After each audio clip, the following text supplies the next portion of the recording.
Hey, Kirostyle here, and welcome back to another game. I'm your local frog-loving martial artist. Hey, did I ever mention that I really like frogs? Well, I really like frogs. Who's ready for a fun frog fact of the day? Say hi to my frog friend Kirby. Do you like video games? Do you like RPGs? How about strategy games? Games with a great story? How about a mystery? Puzzles? Looking for a chill time? Or just some positivity? Well, you came to the right place. Who needs a weapon where you can just let your fists play monk in Final Fantasy XIV? Just let me punch things already. My fists of fury, tussle with the muscle. Oh, that was a super cool move. Hey, let's do this. This game likes to keep us guessing. Okay, so I think this is what's gonna happen next. I knew it. What is going on here? Hey, remember to stay positive, okay? I got your back. We're all froggy friends. Even if things get difficult, just keep on trying, okay? Don't give up. Objection! Okay, let's think this through carefully. If I stick to my strategy, I think we got this. What could possibly go wrong? Who needs guides anyways? Did you know Spider-Man is my favorite superhero? This battle system feels so fluid. Does this game let me use my fists? Over here. Can't hit me, huh? That was awesome. Weapons anyway. You're in for it now. Whoops. Oh, I didn't mean to do Did you see that? Over here. This is so frustrating. I'm not supposed to be here right now. Get out of here. Bye. I can't believe they just did that. Oops, we got totally botched that one. Hey, the game never gives me a choice to fight without my weapons. This, I'll take and that. I prefer the speedy characters over the heavy hitters. Good old bare knuckle. Check out my martial arts. Fantastic game. Can't wait for the next one. I highly recommend it. What happens next? Okay, go try it out for yourself. Need to know. Thanks so much for watching, guys. See you next time.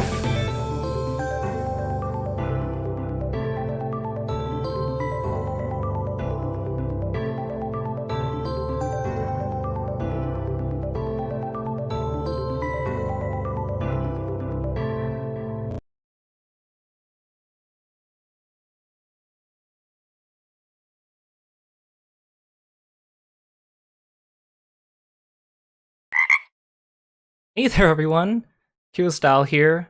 Welcome so much to my debut stream. Wow, look at the chat is just going crazy. You guys really joined it up during that video, man.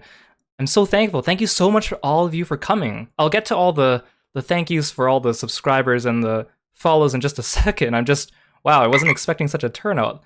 Thank you so much. Welcome. I'm Kirostyle. Nice to meet you. Today is my debut day, March 30th, and I'm really excited to be talking to you about my new model and sharing a little bit about me. So first things first, let's go through my activity feed, and I wanted to thank you all. So I'll go from the bottom up as you guys go crazy with there. Thank you so much. Okay, thank you so much, Jovru, for following the channel. Thank you, Nikorin, for following the channel. Thank you, Twilight Red Mage, for following the channel as well. And Lord Demper, thank you so much for subscribing. You've been around for a while, and I really appreciate it every time you come by. Thank you. And, oh, thank you so much, Oro. Thank you so much for resubscribing. Wow, 2 months. That's awesome. I'm so thankful to have you around. You're a great inspiration and a great friend, so I really appreciate it.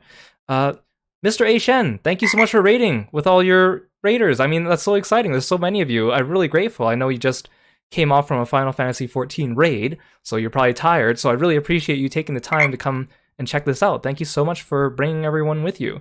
So with that, thank you so much, Enendra, for following. Thank you, Mio Cherry VT, for following the channel. Thank you, Revelier, for following the channel. Name in Usage, thank you so much for following the channel. Elusive King Koala, thank you for following the channel. DJ Brett VT, thank you so much for the subscribe. You're always really nice to me on Twitter and jumping by my streams and chatting with me. You're really awesome, so I'm really happy to have you. Thank you so much.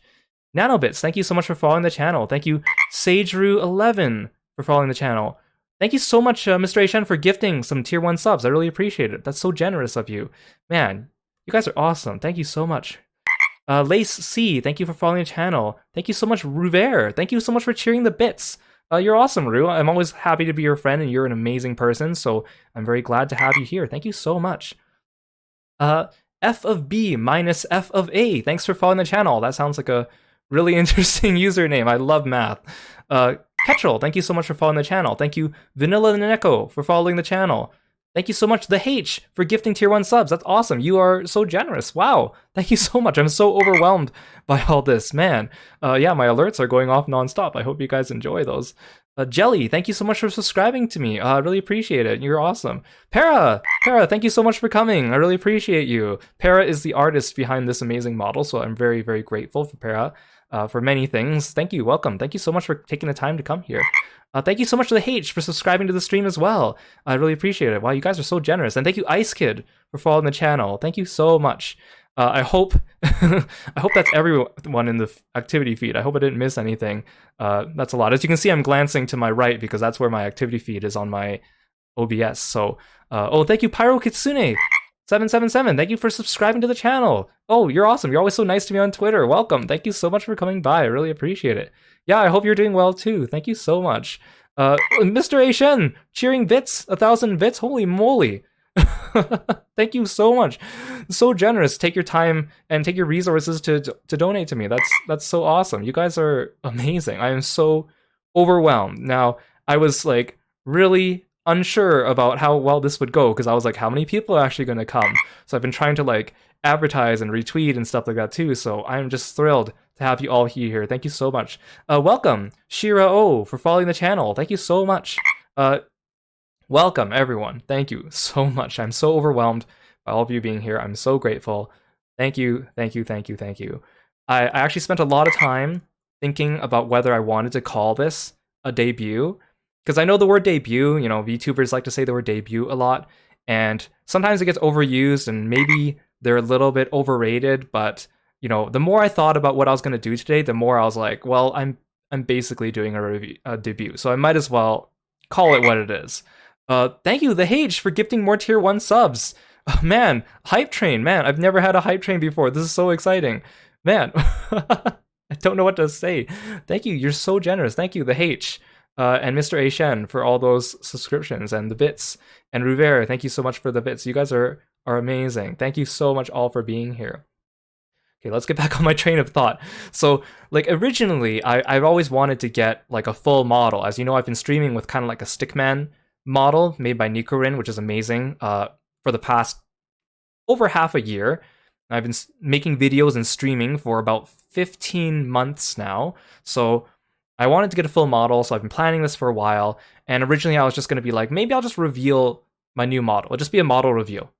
So, nothing super fancy, maybe I'll just show it off and then play some games. Then I was like, I kind of want to talk more about myself. I kind of want to introduce myself, because I haven't really done that much on this channel before. So I was like, I think I should spend some time and introduce myself. Well, I thought, well, okay, if I'm going to show off my new model, I'm going to introduce myself, do I want to do it live, or do I want to do it in a pre-recorded video? And if I do it in a pre-recorded video, it's going to be short. It's not going to be an event. But at least I'll know how it's going to go. But then I was like, I kind of want to do it live, because it'll be fun to have people here and talk to people. But what if people don't show off? What if not very many people come? It's not going to be as interactive. It's not going to be as fun. I thought, you know what? I'm gonna commit. I'm gonna do it live, and I'm gonna plan ahead. And I was thinking, well, if I'm gonna do it live, I can't just make it a 10-minute reveal, right? It has to be a little bit substantial. So I was like, well, if I do a stream, maybe I should just talk about myself and show off some art, talk about my design. I was like, wait, that's basically a debut. Like, I mean, try as I might to avoid using the word debut, it's basically a debut. And when you say the word debut, people understand what it means, right? Because VTubing has become more of a thing. So when you say debut day, people are like, oh, okay, I understand what that means, right? As opposed to if I just said, oh, I'm doing a model reveal or like an introduction stream. So I was like, you know what? Let's just call it a debut. So here we are. Thank you so much. I see more of you have entered. Night Index, thank you so much for subscribing. Really appreciate it. Thank you so much for coming by.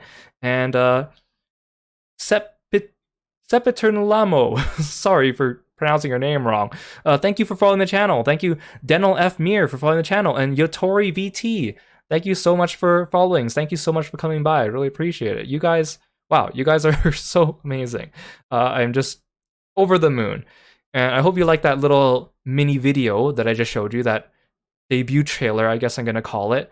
I really wanted to do something like that because I thought I wanted to have something that kind of showcases what this channel is about. I want to showcase the games I've played. I want to showcase my voice. I want to showcase the type of content you might expect coming into here. So I was like, okay, I'm going to put together this video, and I don't know anything about video editing except how to like cut clips together. So I literally sat down for like 3 days straight and just made that video. The last 3 days, I just finished it this afternoon. And I came across so many errors, I had to fix so many things, and I had to learn so many things. And I was like, I had this idea in my head about what the video is going to look like, But then I was like, okay, I need to make it happen, and I know I'm not amazing at video editing, so it's not going to look exactly like I envisioned in my head, but I'm going to try to make it look as close as possible. So there were like some parts where I got really frustrated and some parts that took more time, but in the end I was like, okay, I got this, and I'm actually really proud of it. Putting together all those video clips and the voice clips and the art and everything. So I'm going to post that on YouTube. In fact, I think it should be published now. So if you missed it, you can go back and check it out later. It'll be up there as my new kind of channel intro for people landing on my page, and I'll put it up on my Twitch as a channel intro as well, so people know what they're getting into when they come and follow the Kirostyle channel. So thank you so much. I think I have some slides. Well, what do you mean I think? I have some slides prepared to kind of prompt me on what we're going to talk about. So let's get right into it. And so let's switch over. Now, there we go. So this is my overlay. Just fantastic. I'll talk about all the people that have been banded together to help me make all this stuff happen in just a minute. But, you know, I kind of thought, I wasn't sure if I wanted to use overlays. I think when it comes to gaming, I may or may not use an overlay every time, but at least I'll have this, and it makes for a good like chatting screen and stuff. And, you know, I like seeing all you guys interact and stuff going on. I also set up my alerts finally with some artwork, so you guys can interact and you'll shout out the people that are following and subscribing to the channel as we go. So I'm Kirostyle, the Frogly martial artist. I wasn't really sure, you know, maybe I could be the Frogly fighter, or like the Frogly featherweight, or the Frogly featherweight fighter. But I was kind of like, well, I like alliterations, but I kind of want to just call myself what it is, the Frogly martial artist. I had to look up. I was trying to find out what are adjectives that you can use to describe frogs, and Google told me like frogly is a word, apparently, spelled with one G, frogly or frogsome. And so I was like, okay, let's be the frogly. And the cute thing is, I looked up the word frogly just to make sure it was a word, and it was like frogly, adjective, comparative, more frogly, superlative, most frogly. It was just like, this sounds so cute. That's just a little tangent anyways. Welcome again today to my debut stream. Yeah, I set up my alerts. They're still going. You guys have totally outdone yourselves.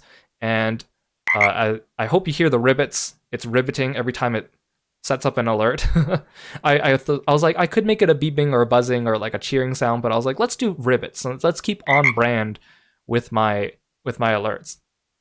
So today is March 30th, and I picked today as my debut day because it is my birthday, and I wanted this day to be a significant day to me, and because I'm the type of person that's like, I'm not really good with remembering dates unless there's something to kind of like put them together. So I was like, well, my birthday, if my birthday is my debut day, then I won't forget it. I don't remember when it is. So here it is, and there's art in the corner there in the bottom left by my awesome friend Mio, who gifted me this gift art actually just this morning. I saw it when I woke up, and I was super thrilled. Mio has been so supportive of me coming to my streams from the very beginning, and I've known Mio for a long time, back when we did like RP groups on DeviantArt, you know, those cringy days where we did that, which was awesome because I met a lot of really cool people from there. And so I'm thrilled. I love this artwork. Kiro just has such a nice smile. I love Mio's coloring as well. It's really nice. And the little frog Kirby in the corner is so cute. And it's like nice and circular too, so it makes for a nice like little icon and stuff. So I put that here in the corner of my first slide. And well, okay, my alerts are still going off. I guess they're still gonna go for a while. I think I set them to be like 10 seconds each. So we'll just go on to the next slide as we go. And hopefully the alerts die down for a little bit. So what are we going to talk about today? What are some things I'm going to talk about today? Well, I have my profile. I'm going to talk about who I am, a little bit about me, maybe a lore drop if you're lucky. The longest section of this presentation is actually my design. I'm going to be talking, I have a lot of design sketches, and I want to talk about the evolution of this design.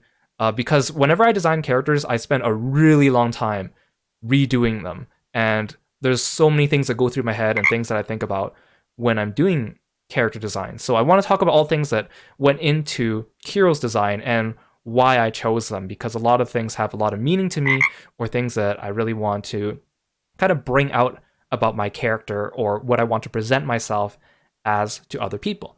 And so I was looking up other like debut things. I don't really follow that many VTubers, to be honest. But I went and looked up a bunch of debut videos because I was like, what do people do during a debut? Like, they show off their model and then what? So I was like, okay, well, people talk about their likes and their dislikes, kind of connect with the viewer, maybe talk about favorite series to see if we have anything in common, maybe their goals to see where they're going in the future, a little bit about themselves. So I was like, okay, I'm going to follow that same format and I'm going to talk about similar types of things. So, oh, it looks like the alerts finally stopped. Wow, you guys have been amazing with that hype train. I feel like the adrenaline rushing already, and we only just started. So thank you again so much for everyone for coming out. So let's get going.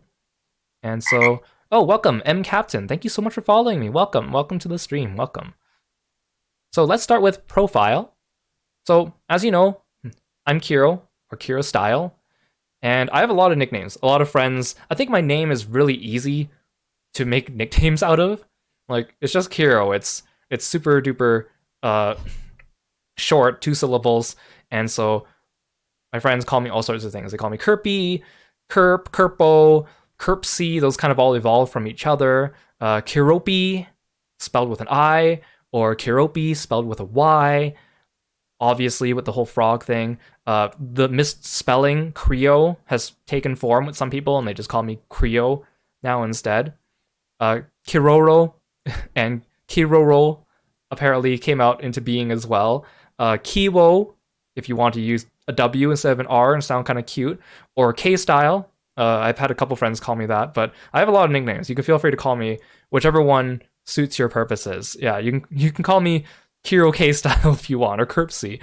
Whichever one suits your own style. Your Kiro style could be whatever you call me, I guess.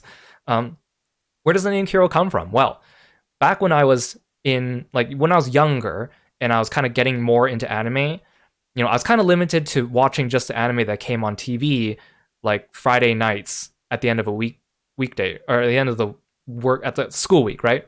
So I just watch whatever animes they show. So I didn't really have much choice what what animes I watched. And one of the animes that really enthralled me, that got me back into anime, like when I was really little, I liked like Pokemon and Digimon and Yu-Gi-Oh! And then I kind of grew out of it for a few years. And then when I was getting back into anime, one of the shows that always came on Friday nights that I loved watching was Gundam Seed. And I always would tape it on my VHS, and then I'd watch it on Saturday morning because my parents wouldn't let me stay up too late. So I like Gundam Seed a lot because it got me back into anime, and also because I like Gundam, but I've never really had a chance to sit down and watch it. I liked Gundam Wing when I was little, but to be honest, I was too young to understand what the heck was going on in Gundam Wing. Because, like, for a very young kid, I just wanted to see all the robots fight. I didn't know about, well, the war and political stuff that was actually happening in the story. So Gundam Seed was like, okay, I can finally enjoy this. And so the main character of Gundam Seed, his name is Kira.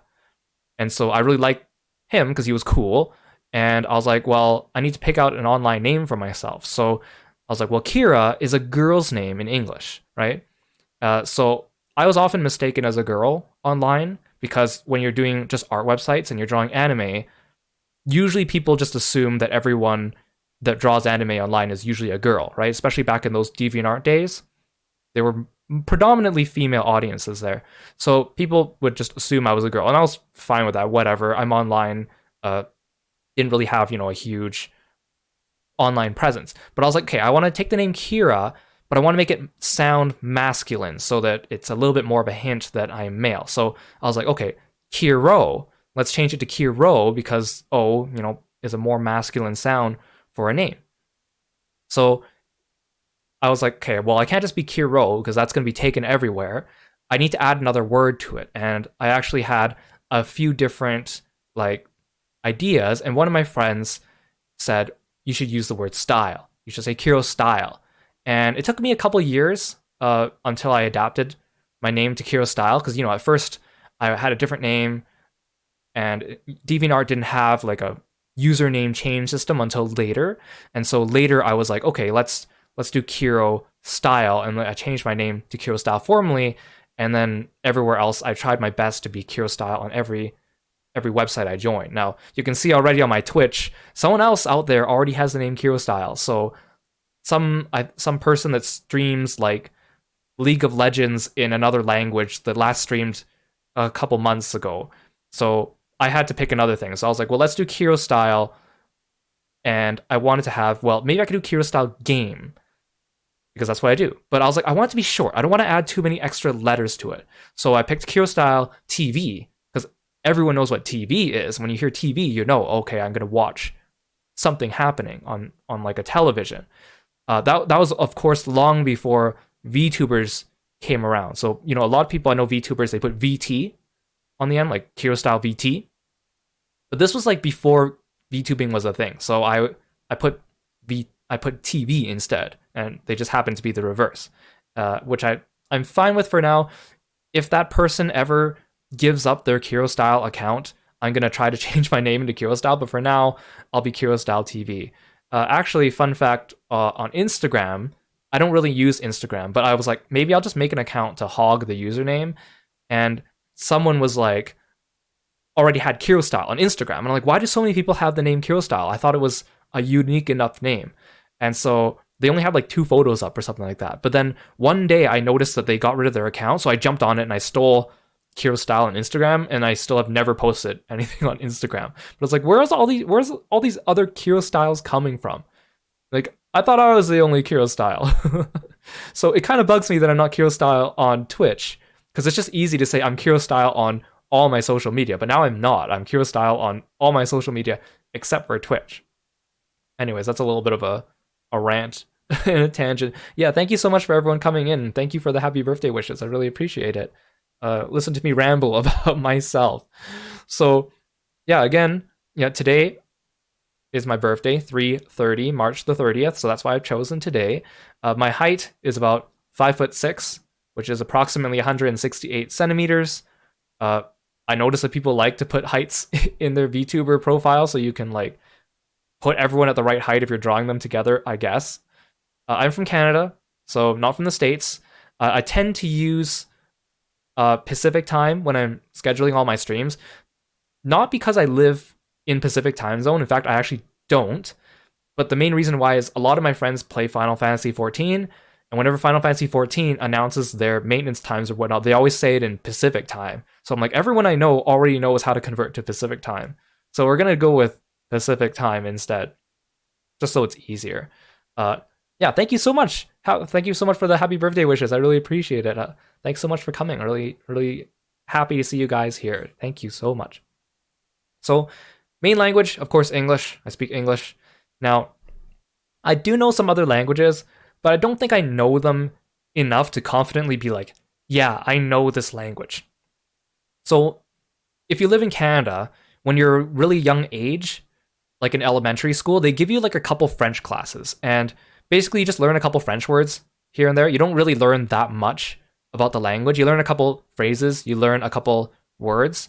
And then most people stop learning French in middle school because it becomes optional. Now, I continued to learn French throughout middle school because I was like, well, I mean, I already started, and learning a language is useful. And the only language that was offered at my school was French. They didn't have language classes for other languages. So I was like, let's just continue taking French. And so I continued to take French. A lot of my friends didn't. And so I got better at it. And then in high school, we went to a high school that only had French and Spanish as their options. So I continued to take French because I was in full IB. I was an international baccalaureate student. So you have to take a second language. So I was like, I'll just take French. So I actually continued to take French up until grade 12. And I even took one like introductory French course in university as well. So I think I'm pretty good at like writing French. Reading French, I'm actually okay at. Speaking French, I used to be better at it, but they were pretty simple sentences and I'd have to like take time to think. But I haven't really had much practice because even growing up and learning French, the only person you could really practice with was your teacher. Like there was no one else I could have to practice French with. So I was only really good at speaking French at school in an academic setting. And keep in mind, this was a long time ago. So I have since forgotten, well, not forgotten, I've since got not really good at speaking French because I haven't spoken French for a very long time to any living human being. So I I can read your French usually. I could probably like bumble my way through a conversation, but I can't confidently say that I speak French. But I do know some of it. Japanese was kind of like a similar thing where when I got to university, I was like, you know, I really want to learn Japanese. So I took a couple courses of like introductory Japanese, and I think it was really good just to get my foot wet and understand how the language is structured and work. And then I stopped taking it after a couple courses because, of course, you know, I didn't need it for my degree. So I know like super basic Japanese, but again, it kind of only applies to like me using it when I'm trying to play video games or watch anime. So again, if you try speaking to me in Japanese, don't expect me to be able to hold a conversation. But I want to learn more Japanese. I'm interested in learning more Japanese because it is a language that, you know, I think I would find useful for a lot of things in my interests and hobbies. And Cantonese, my family speaks Cantonese, so I have passing knowledge of it. I can probably like speak it and say simple sentences of it and talk to someone, but I cannot read or write it at all. You show me like Chinese writing, and I'd be like, I recognize the ones that might be kanji. I recognize the couple of few that I learned growing up. I cannot read or write Cantonese at all, but I can kind of like speak a little bit of it. So I guess what I'm trying to say is don't ask me to speak Japanese, French, or Cantonese to you because I'm not going to, because I don't want to make the language look bad because I am not great. But I'm putting these here because I am interested in learning more. So who knows, maybe in the future I'll be able to hold a conversation with you about something in Japanese, French, or Cantonese in the future. Okay. That was a really long tangent. Okay, my model artist is Para049, who is amazing, and I really love her art a lot. And you can see I really like how my model looks, and I'll show it off a little bit more later. But Para did an amazing job bringing my ideas to life, and I've been looking at Para's art for a while before she opened her model commissions last year, and I was like, I really want Para's art for my model. I saw because I saw Para made a couple other models, and I was like, that's kind of what I want. So I'm super grateful to Para for taking the time to make me my model and listen to me complain. Well, not complain, but like listen to me be picky about all the little things. Like, can we move this little piece to the right a little bit? Can we like inch this piece up a tiny bit here? Can we adjust the hue of this thing by like a couple degrees? So I'm super grateful for Para for doing that for me. For rigging, done at Dan on Twitter, is also super amazing, super nice guy. He has a lot in common with me in terms of video games. Dan has been super duper awesome at rigging my model. It looks really fantastic. I am so happy with how everything moves. And Dan also did all of this really quickly too, which I'm super duper grateful for Dan for rigging this in such a timely manner, because I know it was a little bit tight because of unforeseen circumstances, but looks amazing. And I'm going to show off little bits of the model more later. Yay! Welcome. Thank you, Dan. You're just in time. I'm talking about how amazing you are. Thank you. Check out Dan if you ever want rigging for VTuber stuff, but I think Dan is full right now until like summer. So if you want, you know, book early if you want to get some rigging done by Dan. Overlays. These overlays were done by Amami Yumi. Amami Yumi. I wasn't going to get overlays at the beginning. In fact, I was going to make my own like really simple overlays coming up because I didn't have much time. And then I saw Yumi opened up commissions like early this month, and I was like, so I see someone who has great overlays opening commissions right now.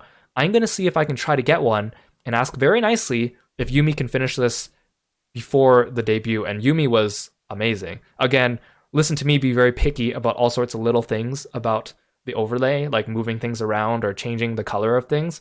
Yumi was super receptive to that and finished it in a very timely manner. So thank you so much, Yumi, for doing the overlays as well. It adds a really nice touch to the whole stream. And thank you, Dan, for following my channel. Welcome. Thank you so much. I appreciate it. It's an honor.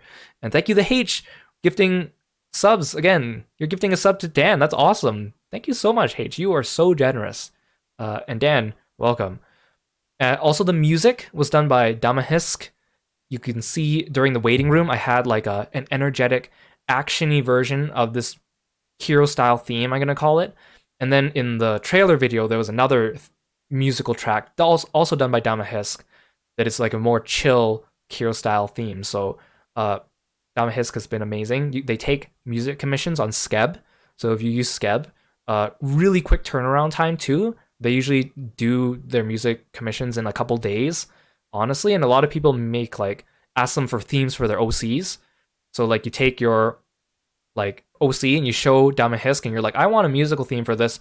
He will create that theme in just a couple days and will make it amazing. So I'm so thankful for them. They made two versions of the Kirostyle theme, like I'm gonna call it like the normal version or the chill version, which was in the trailer, and then like the action version, which was in the waiting room. And I kind of envisioned it in my head that like the regular theme is like the normal theme of Kiro, and then the action theme is like I asked, could we make it like an RPG battle music track? So it's like energetic or like for I don't know, exercising or working out. And that's exactly what they did. So I'm super thankful for Damahisk for doing that. So, wow, I spent a really long time talking on this slide. Oh, here's the part you've been all waiting for. Here's lore drop. Here's the lore time. You want to hear all the deep lore about Kiro and where Kiro comes from? Do you want to hear about, you know, his background and what Kiro is about and all like the things that led up to him becoming a VTuber and all that? You want to hear it? You excited? Yeah?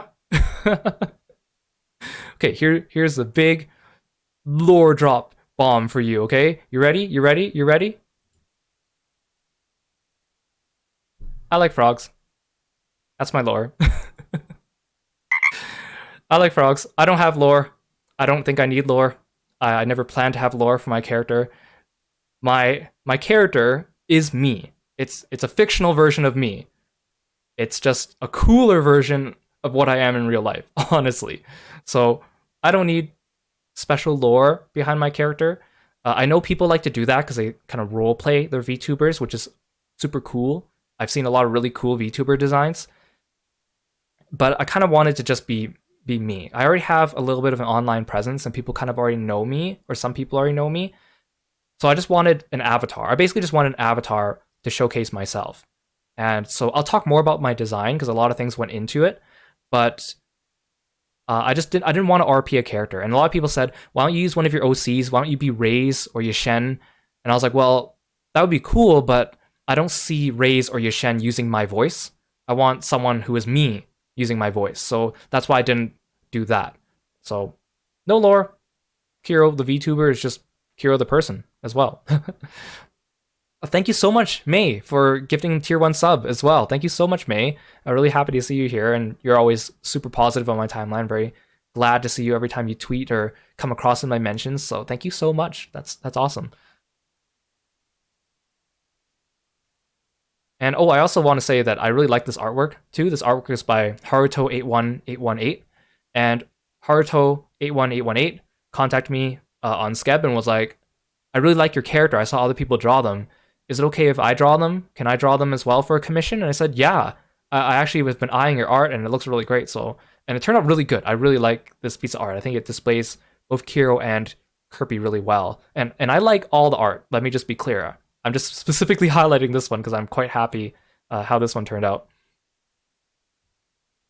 So let's talk a little bit about my design. And so this is kind of the longest part of my presentation because I have a lot of slides with basically the evolution of Kiro's design and where I came up with for this. So when I sat down and I was like, okay, I want to make an avatar for myself on the internet because I think I've always wanted one, to be honest. I always thought it was kind of useful to have one too because I could like use myself here and there. So I was like, okay, well, I want to be a human.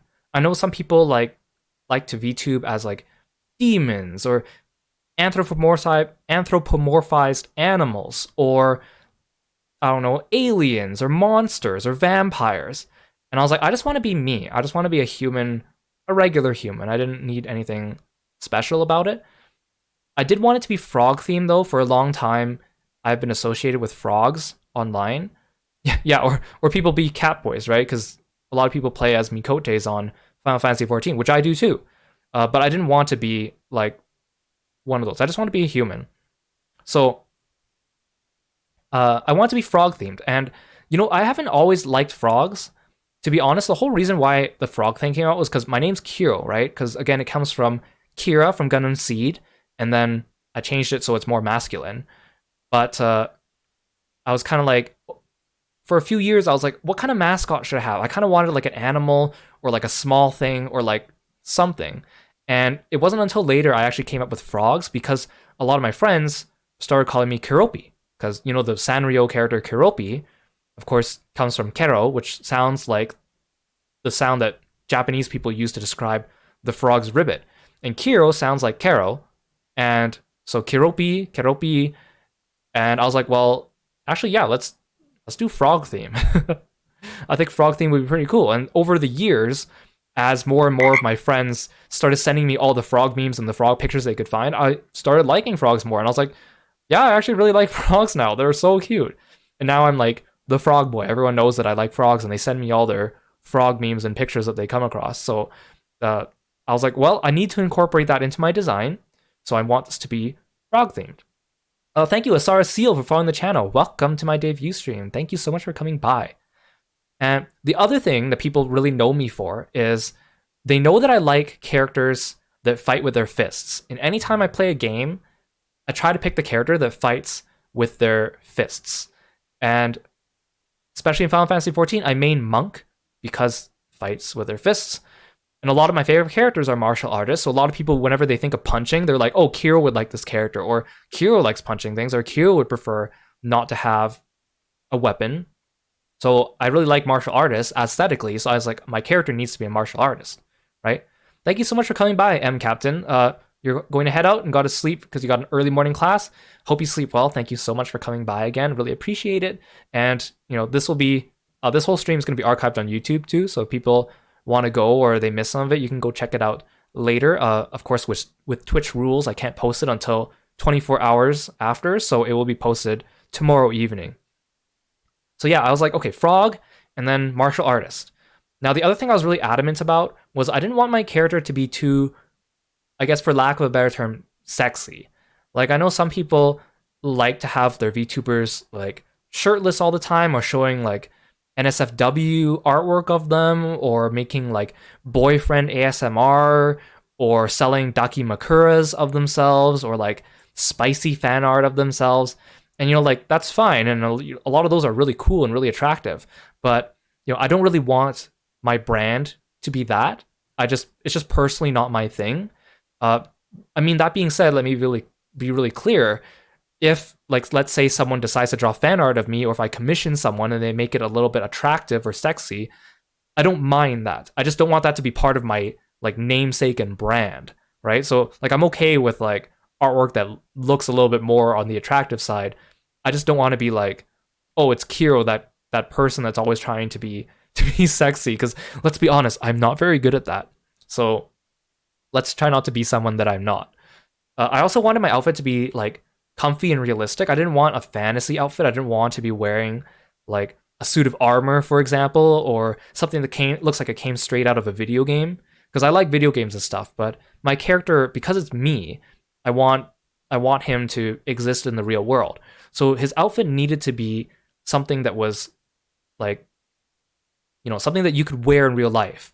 Something that someone could walk down the street wearing this and you'd be like, oh, okay, they're just wearing normal clothes. Maybe on the fashionable side, but it wouldn't make you like turn your head and be like, okay, that's kind of out of the ordinary, right? So I wanted something realistic, but I also wanted something comfy. I wanted to pick an outfit originally that I could see myself wearing in real life. Like, if someone offered me these clothes and was like, you want to wear these? I'd be like, sure, heck yes. I would feel totally comfortable wearing this. So that was my other criteria for my outfit. Hey, Drago, thank you so much for coming by. You're a Unit B. Welcome. You're a Unit B. Drago is one of my awesome friends, and you should check out his streams as well. I really appreciate it. And he has like the same sense of humor as me. I swear to gosh, Drago and I share the same brain cell sometimes. Yeah, no, Kiri, I'm not calling you out at all. I'm not just because my design notes are things that your character happens to fall under, it doesn't mean that I don't like.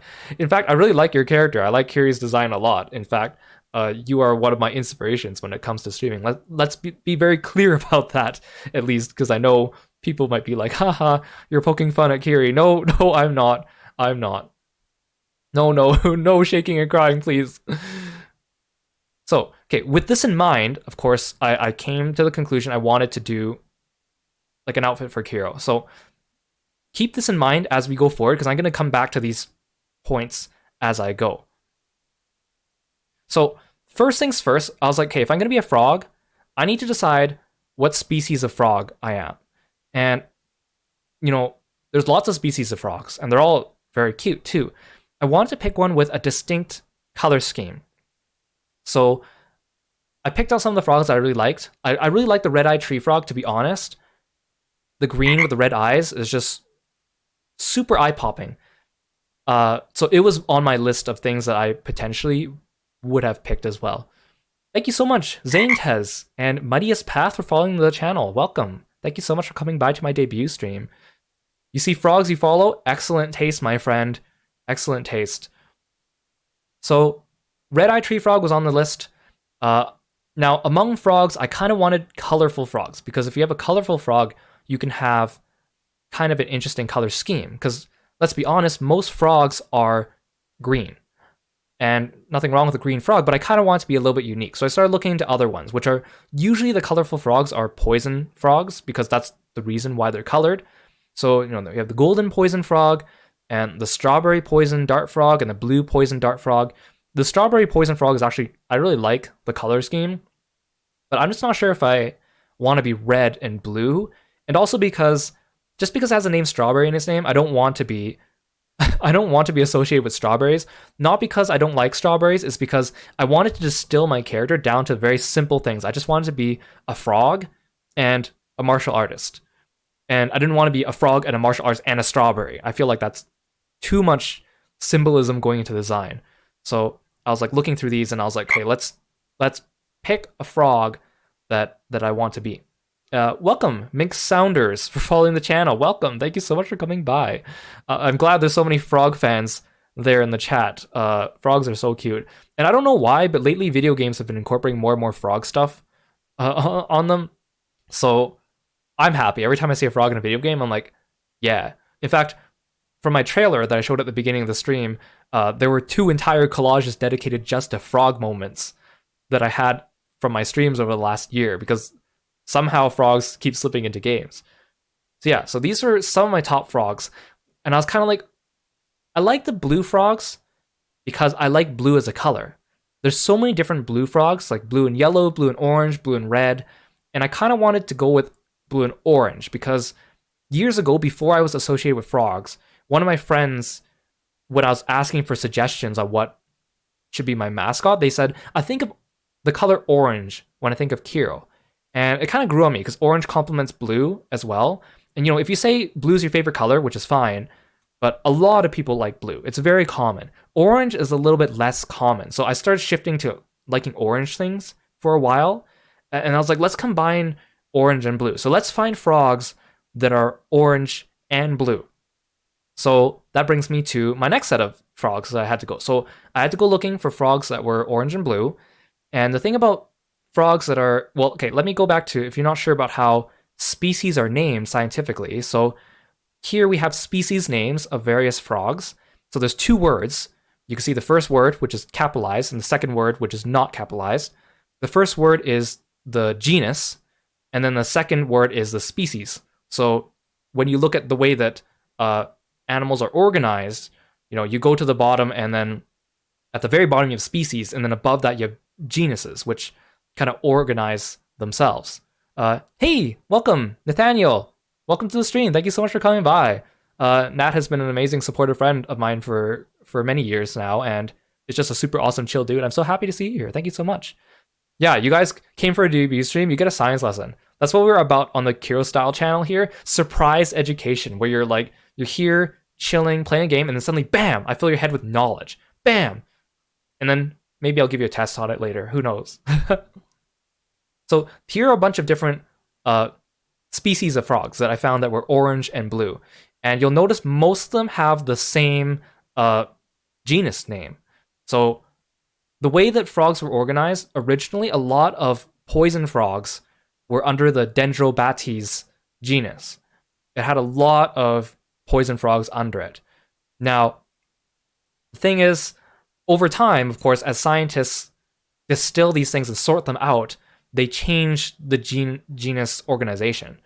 So Dendrobates used to have so many different types of poison frogs, they split Dendrobates into multiple different genuses, and only very few frogs still remain in the Dendrobates genus, according to Wikipedia at least.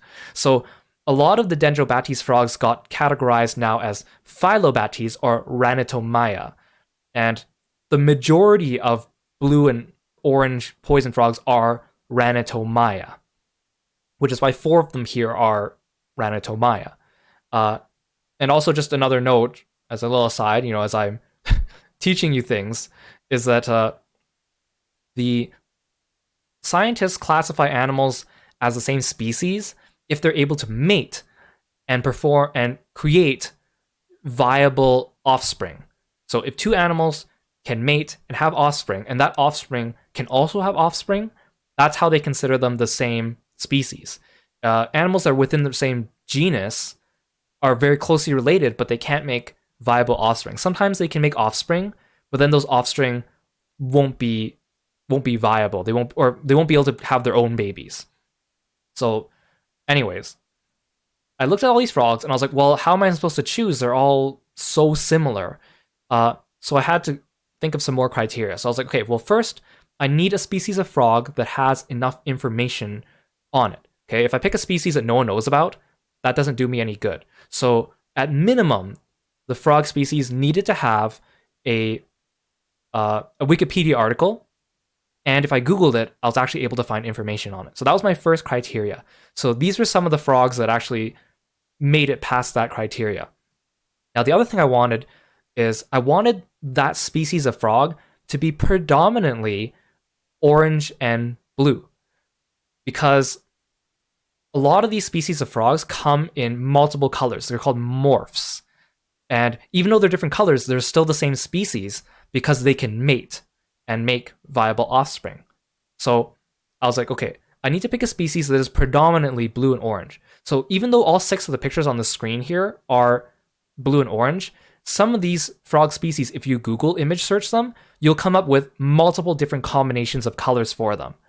And I wanted a frog that every time you Google searched it and images, all of them were blue and orange. Okay, are you following along so far, class?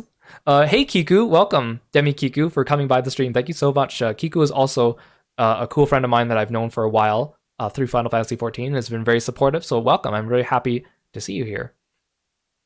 So yes, thank you for taking notes, Kiri. This will be on the test later. Okay, so I wanted to pick a frog that had enough information on it, and if you Googled it, most of their morphs are orange and blue. So from these 6 frogs, the one I picked was Ranitomya amazonica. So that's the second row, first column, Ranitomya amazonica. So that frog comes predominantly just in orange and blue. So when I find them, all the morphs are orange and blue. These are pictures of some different morphs of Ranitomya amazonica. So you can see they're all orange and blue. They're arranged a little bit differently. Some of them have a little bit of green between the orange and the blue, and a little bit of yellow. So I was like, okay, this is the frog I'm going to choose because all of them are blue and orange. And it's kind of like when people think of blue and orange poison dart frogs, this is the species that usually comes to people's minds. Yeah, it kind of looks like they wear pants, right? Yeah, and look at their bellies. Well, the frogs are so cute, man. Frogs are so cute. So I was like, okay, I settled on a frog, and from this frog, I'm going to create the design for Kiro. So something else I have to talk about, okay, if we're going to talk about designs, I have to talk about this. Hey, welcome to Tet here. Thank you so much for following me. Welcome. So good to see you. Thank you so much for coming by. So these pictures are old pieces of artwork from me of an old original character of mine. One of my first ones on DeviantArt. Not my first one, but one of my first ones. His name was Aegis. I named him after Aegis, as in the Aegis Gundam from Gundam Seed. Again, we're going back to Gundam Seed. I couldn't call him Strike or Freedom Gundam because those don't sound like cool names. So Aegis was his name. So this was like really old art, like really old art. So originally, okay, back when I first started making characters, and he was not originally for an RP group, I was like, okay, I need to make a character, and of course, as any cringy young artist would do, your first character is, or one of your first characters is like a self, not a kind of a self insert. Let's just call it what it is. I want to make a character that resembled me. I want it to be me, but in an RPG world. So, he had black hair because I have black hair. I did give him blue eyes though because I was like, brown eyes are boring. I kind of like blue eyes. Blue eyes with black hair looks cool. His hair is actually based off of Kira from Gundam Seed again, but Kira in Gundam Seed has brown hair. So this is his hair, but it's black now. So he was this character of mine. He was a healer because back then I used to like playing healers in games. Not that I played many games. This was still my early gaming days, but I played healers. Usually when I was playing with my friends. If I was playing individually by myself, I would play like a melee character that could fight. One of the games I'm thinking of is one of my favorite games, Tales of Symphonia, which is an RPG on the GameCube and one of my all-time favorite games. And I always played as like the main character, Lloyd, because he was fast and melee range. But the game's multiplayer, couch co-op multiplayer. So when my friends came over, we'd play together. But, of course, whenever we played together at my house or at their house, my friends sucked at the game because they didn't own the game. I owned the game. So they barely played it. So they let's say they kind of sucked. So I would play the healer character so I can keep them all alive so we can continue playing. And the healer in that game is Rain Sage. And actually, she is also one of my favorite characters of all time because I just really liked her personality. And she's definitely the character that when I first started the game, I never thought I would like her. I was just like, whatever. And then as I played, her personality really grew on me, and I'm like, wow, I really like this character. She's one of my first favorite characters of all time. So this character here is a healer, and he's an ice mage because I really like the element of ice. I always think that when I think of elements, I kind of consider myself, I think my personality fits under kind of ice. So I was like, okay, let's have this character. He's going to be an ice mage. He's going to be a healer, and maybe he like does martial arts with his staff. Like he is not a healer that's defenseless. He uses staff like a bow staff. Because I also played like Soul Calibur, which was one of my first fighting games growing up, and I always played as Keelik, and he was really cool, and he had a staff, and he used it like a bow staff. So I was like, okay, here's my character, and he's an ice mage, he's a healer, he uses a staff, and so that was my first design on the left. One of my very first characters that I actually drew a full body art of, in fact.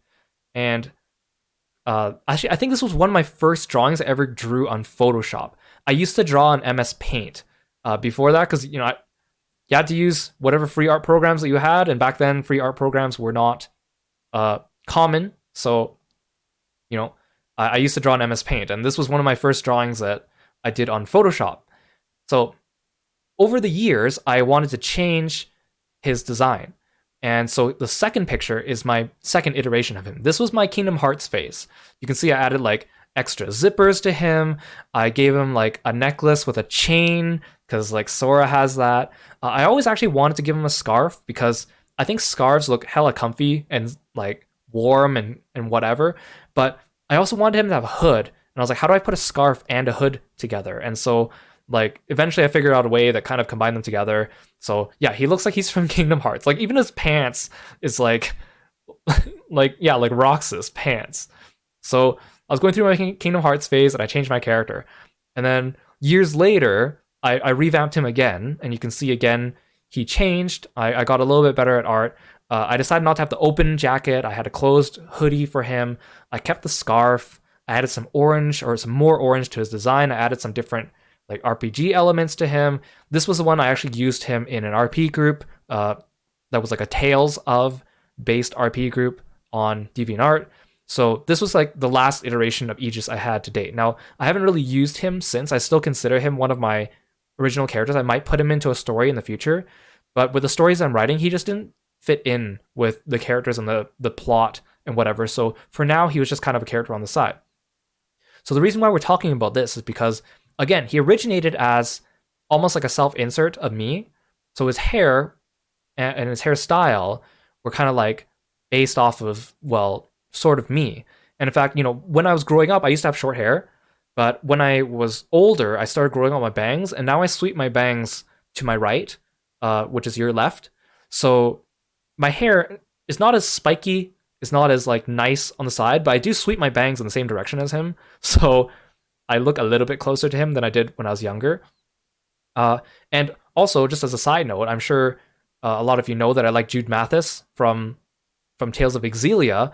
I was thrilled when Jude got released, because when they released him, his hair looked like Aegis's. I was like, because I always created Aegis going like, one day I'm going to pitch this to Namco and I'm going to create my own Tales game, and this will be the character that I want to put into the party.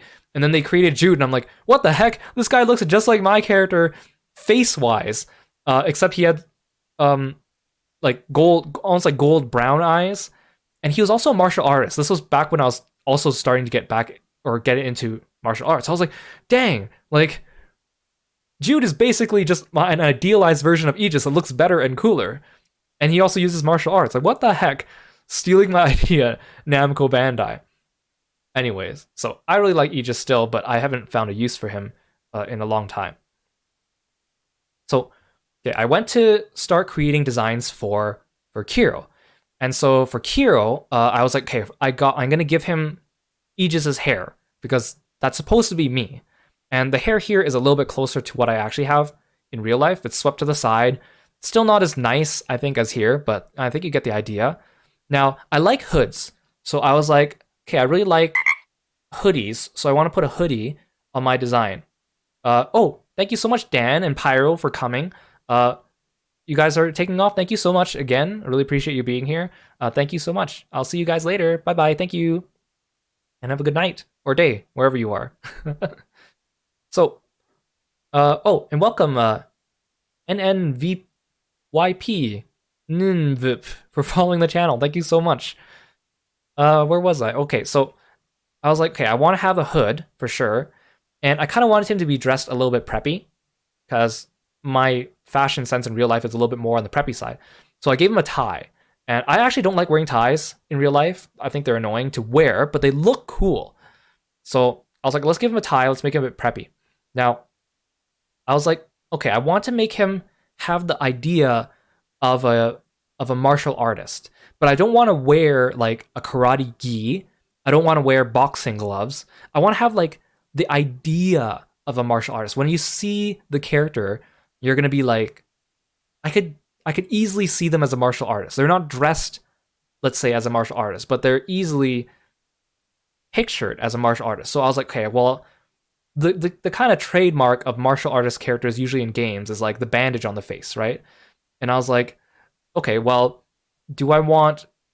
Usually it's like the nose bandage, or it's like a patch bandage on the side of their face. I was like, do I want both of those, or do I want one of them? And I was kind of like, I think I'll just have one. And if I had to choose one, I picked the nose bandage. So, okay, let's do the nose bandage. And let's do bandages on his hands to show that he punches things, right? So that's where the bandages came from. And I was like, okay, well, I want to have a frog motif. So his color scheme is orange and blue. And as you saw from a lot of those frogs, their top half is orange and black, and the bottom legs are blue. So I was kind of like, let's try that. So let's give him blue pants, and let's give him orange and black on the top. But the more I looked at the design, I was like, when you look at the design, the color scheme matches a frog, but you don't look at the design and say, hey, that's a frog, right? It doesn't really come to mind. And I spent a long time thinking about, well, how do I want to give a frog motif to him? And I didn't want to give him like sometimes like people do those like cute animal hoodies where you pull them up and they have animal ears on them. And sometimes there's like frog ones where you pull up the hood and there's like frog eyes on it. But I was like, I think that's a little bit too cute. And I usually don't think the hood's going to be up. And so I was kind of like, well, I kind of want a pouch.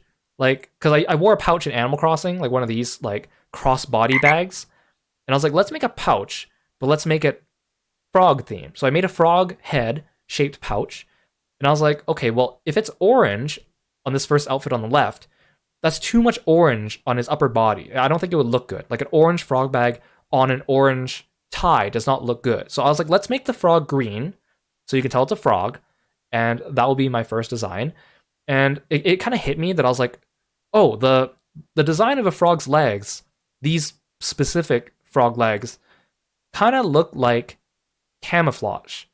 So I was like, what if I had blue camo? So I didn't want too much blue camo, so I started with just like the chain.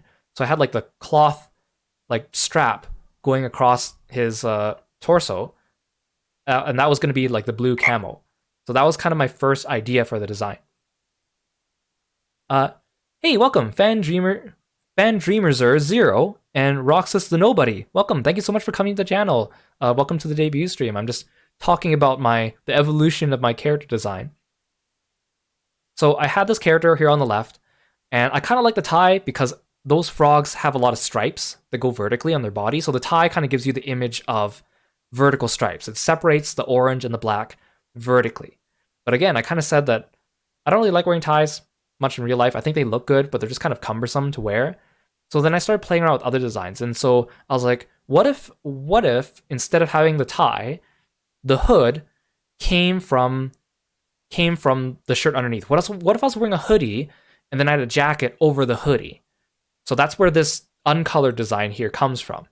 Now, I think the biggest problem with this design though is I didn't know how to color it, because the issue was if I had my frog bag and if I wanted my frog bag to be orange, which I did, I didn't know what color to put the hoodie, because if the hoodie underneath was orange, because I wanted an orange hood, I think orange hood looked good. But if I had an orange shirt underneath a frog bag that was orange, the entire center of his body would be orange and there wouldn't be any contrast. So, and then if the jacket was black and then I had orange stripes on the jacket, how do I color this so it actually looks good? And I really couldn't find a way to make the colors look really nice. So then I started playing with them more. And that's also kind of where I got the idea of having like the camo pants. I was like, what if what if the whole set of pants was camo? Because some people can pull that off. I'm not sure if I'd be able to pull that off in real life. A fictional character could pull that off. Like fictional Kiro might be able to pull it off. But I still had the trouble of coloring it. And I was like, what if I'm just limiting myself too much by trying to copy the design of the frog? Because the frog is orange on top and blue on the bottom, with some black stripes throughout. And that was a really hard design to adapt. So I thought, well, I don't need to look exactly like a frog, I guess. What if I throw in one other color, one other accent color to make it? And so I picked white, because white looked really good if I just had the palette and I put white down next to the orange and the black and the blue. But white hoodie alone was kind of boring, so I said, well, what if the hoodie, because I want the hoodie to be unique, half white, half beige. And I actually like using beige as a color in a lot of my character designs because it's like a nice neutral color that goes along with other colors. So I kind of went with this design on the right here. And this was the design of my first model, which was like the stick person model that Nikorin made for me. And I was still kind of like, I'm not really set on the design, but I just need something I can use in the meantime. I think one of the things that I didn't like about this design was that because when you're streaming, people only see the top half of your model. And if you look at the top half of your model here, you don't see the blue, right? You only see the orange and the black and the white. And the frog bag tells you frog, but the character didn't scream frog when you look at him. Like, he just didn't. You didn't see any blue, and the blue was hidden. So I was like, you know, I kind of want to come up with another design, but I'll use this in the meantime. And so in general, I am the type of person that's not very confident in my character designs. I know when I've reached the final stage of the character design, and this is not what I consider the final stage. So and because I'm not really confident in my own art, because I don't really draw that much because I'm busy and I'm lazy, let's be honest, I was like, okay, let's reach out to some people that do designs and commission someone for some designs. So an artist I follow on Twitter named Aries9979, who is amazing and super nice to me and very awesome person to work with. If you have a chance to commission them, I always recommend that you do. They do really cool like techwear designs. They took characters from like other series, like I think they took like Genshin Impact characters and gave them techwear designs, and I loved them. I fell in love with Ares' art, and I was like, they're opening commissions. I kind of want to try for a different design. Yeah, this isn't even my final form, right? So I commissioned Ares, and Ares was super awesome and came up with multiple different designs to go with. And to be honest, the design C here, I specifically requested to try having shorts with like the compression pants or like the tights. And the reason why I want to go with that is because, as some of you know, my favorite superhero is Spider-Man. I grew up loving Spider-Man, watching the cartoons, and I like the current day Spider-Man as well. So this kind of gives you a little bit of like a Miles Morales kind of feel, which I also like Miles too, and his design is really sleek, like a modern Spider-Man. So I was like, hey Ares, can we do a design where I have shorts, but then I'm also wearing like athletic, like compression pants underneath them, like Miles Morales, and I think that would give more of a sporty look that kind of matches my character martial artist kind of direction, right? Yumichi, thank you so much for following the channel. Welcome to the stream. I really appreciate you coming by. Thank you. I really appreciate you guys coming out and taking the time to watch. So Ares came up with all these designs and was like, okay, well, which one do you like? And I liked the compression pants and the shorts. Again, it's kind of like, it was kind of iffy on me too, because I'm like, in real life, I don't like wearing shorts. I like having my legs covered. I'm not sure if I'm confident enough to wear compression pants in real life. And again, one of the requirements for my design was something that I could potentially wear out in public in real life and feel comfortable wearing, right? So I was kind of torn about it. And design C here, I really liked it, but it was very top heavy. Like if you look at the design, there's not very much going on for it on the bottom half. There's not much detail, but then there's a lot of detail on the top, and that felt unbalanced to me. So I was like, I don't think I can go with this one, you know? So we kind of looked at all these designs, and I kind of said, yeah, let's see some colors on some of them. I think I kind of like A and D a bit. D is kind of closest to my original design. It just looks like an improved version of it. So if you look at the designs from the previous slide, D just looks like the next step evolution of it. So I was like, let's try working with that. I want to keep the frog bag because I feel like that's the centerpiece of the design. So Ares came back to me and was like, okay, I tried coloring them and I tried using your color scheme. What do you think? So I was really torn about this too because, again, I wanted to follow the design of the frog. So I wanted to find a way to get rid of the white and the beige because the white and the beige looked good, but the frog doesn't have white and beige on it. I want people to look at the design and be like, oh, that guy is based after a frog. Like, he may not be like a humanized frog, but he conjures up the image of a frog. And none of these really hit that for me. I was like, these designs are nice, but they don't scream frog to me. I actually really like the shoes, though, the different colored shoes. I think it's actually really, really stylish. So I said, Ares, could we try just one more combination of colors? And Ares was great. Ares was like, yeah, let's try some more combination of colors. And one of the combinations was the first one here, which was the original combination of the first Kiro design, the white on one side and the beige on the other. And I was like, yeah, I think that's still the one. Like, I think it still looks good with my original color scheme. It doesn't quite meet all of my requirements. There's no blue on the upper half. So if you cut off the body at the waist, like when you're VTubing, you don't see any blue. So that was kind of one of my gripes, but I still liked this design. So I was kind of like, well, okay, do I want to go ahead and make a model on this design? Or do I want to roll the dice and see if I can make another design I like? So, like, my original plan was get Ares to design this outfit and then ask Para, who was the artist I had in mind for drawing the model, to maybe just take Ares' design and adapt it for me. But because, and not to say I love Ares' art, and Ares' designs are really good. It's just that this design didn't quite hit it for me for what I want to stick with. Because if I want to stick with a design that I would look at and I'd be like, yeah, I can see myself using this for years to come. And didn't quite hit that with me. So I was like, okay, let's take a risk, because, and I'll just, Para was opening commissions, and I'll ask Para to do the design, because like the risk with that was obviously, asking them to do the design means that it's all in one commission. And let's say that the design doesn't quite turn out as well as I would like. I'm already like partway through and I wouldn't know where to go, and I like my timeline would be off. So I was like, Para, I do like Para's designs. Para has some really cool OCs, and Para has some really cool like designs that they've drawn up. So I was like, I think I can. Let's try this, right? Like Para's designed VTubers before, and they look really fantastic. I love Para's designs. So I was like, okay, Para, could you try making a design too? And in fact, I didn't show Para any of these designs by Aries because I didn't want Para to be affected by them and accidentally like make something that was too similar. So I was like, Para, here's my character. I want his face to be the same. I want frog design. I want the bandage on his nose. I want it to be a martial artist, a little bit sporty. Let's see what you come up with.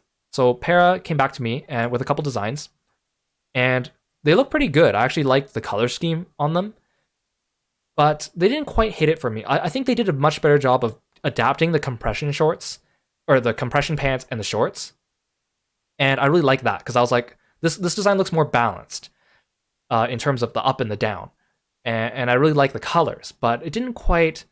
I was like, I'm not sure if this is a design I could see myself using down the road, because not to say it's bad. In fact, I still like these designs. They could be like alternate designs for Kiro, but I was kind of like, I think maybe I want to go with something different. And I didn't want to bother Para and be like, let's keep making designs because we're running out of time, and also because I don't want to make you, I don't want to give you extra work and make you make like a million designs only for me to say, I'm not really sure about these, right?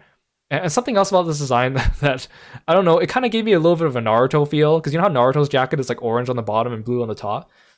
So I was like, okay, you know what, Para, is it okay if I try one more time to make a design, and we'll go with whatever I come up with, if that's okay with you? And Para was fantastic, and Para was like, yeah, if you want to come up with a design, and we can go with that, because we're still in the early stages, so it's fine. So I was like, awesome, Para, you are amazing. Let me come back to you with a design. So I was kind of like, oh gosh, now I need a design, and I need a design that I really, really like, and I wasn't able to come up with one for months and months and months. What am I supposed to do? Because I want to get this progress going. And I actually ended up making a new design in just a day, actually. And so that brings us to current Kirby. So to save myself some time, I drew on top of Para's sketch with their permission, and was like, okay, let's try a few things. So, okay, we'll start from the basics. Okay, I want the shorts and I want the compression pants for sure. I want that Miles Morales look. So I was like, okay, let's do that. Bam. And then I was like, okay, I want the froggy bag. The frog bag across the chest is like my centerpiece. Okay, I want that to be the main part of my design. That people's eyes should draw into the froggy bag. That was my idea. So okay, keep the froggy bag. And I'll make the froggy bag orange. I want it to be my signature item. And the frog itself, the poison dart frog I picked, is orange on the top and blue on the bottom. Now I was like, okay, now here's the tough part. How do I reconcile my old designs and make it look good in a way that I did? And I thought, the reason why I've been struggling so much with these designs is because I was so set on having that zippered hoodie that opens. Because I love wearing zippered hoodies that open in the front in real life. And I was like, what if I just got rid of that? What if I want to keep the hood, but what if I didn't have a zippered hoodie? So I was like, okay, let's take away the zipper and just make it a hoodie. I was like, okay, well, now he looks too boring. And I have this frog bag going across my chest. How am I going to color this hoodie in a way that actually looks good? And again, I want to keep the criteria of, I want orange and blue represented on the top half of the design.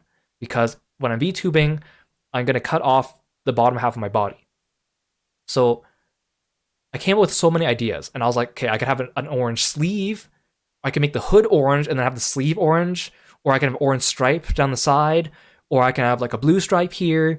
And then I just couldn't find something that looked good that I thought would be memorable or look really interesting or look like something that was a little bit more than something generic you'd go and find at the shopping mall today. And that's when I kind of thought, I had something going with that camouflage idea. I didn't want a camouflage hoodie, But what's another way I can represent the pattern of the frog without having to use camouflage? And I tried stripes in the past, and stripes didn't work, and they didn't look good with the hoodie. And then it hit me. I was like, what if I do like splatters? What if I do like paint splatters?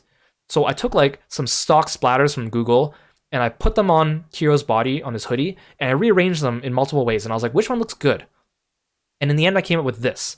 And I was like, and I think the big hitting point too was I told myself, okay, I just can't have orange splatters on the shirt. I need another color. But I want to stick to orange, blue, and black. So what do I do? And I was like, oh, what if I use a different shade of blue? Like, the frog I picked doesn't quite have this lighter shade of blue on him, but sometimes if you look at the gradient between the blue and the orange, then you get a little bit of a lighter blue. And so I was like, okay, let's try doing light blue splashes as well. And yeah, it kind of looks Nickelodeon, right? But I did this, and I was like, actually, I think I like this. I like my character designs to be simple, but with just enough detail that makes them interesting without going too much detail. Because, you know, I'm a lazy artist, and when I design a character, if they're really detailed, that means I won't want to draw them anymore because they have too much going on, right? And I don't want that for my own characters. So I was like, okay, let's give him the hoodie, let's give him like the splashes. And the more I did it, I was like, actually, I really like how this is turning out. And then I went, well, his bottom is kind of boring because he's just got shorts and he's got compression pants. So I Googled pictures of compression pants, and a lot of them, like in like athletic compression pants, have a gradient. And the gradient makes them look really attractive. And I was like, what if I put a blue gradient? And part of me was kind of like, well, the frog I picked, again, is orange on the top and blue on the bottom. But what if I'm just pigeonholing myself with that idea? What if I'm making it harder on myself by saying I have to have predominantly orange on the top and predominantly blue on the bottom? What if I just say, heck with that, out the window, and just use the colors as a guide? So I said, okay, let's do blue gradient up on the pants, and then let's do orange stripe. And it started coming together. Now, the other thing is, I still want to keep the bandage on his nose and the bandages on his hands, right? Because he's a martial artist. I was like, well, let's give him fingerless gloves, because I think that makes it more interesting than just having the bandages on his hands. And so I was like, let's do fingerless gloves, let's keep the bandages. If I want to show off the bandages, though, his hoodie has to be short sleeve.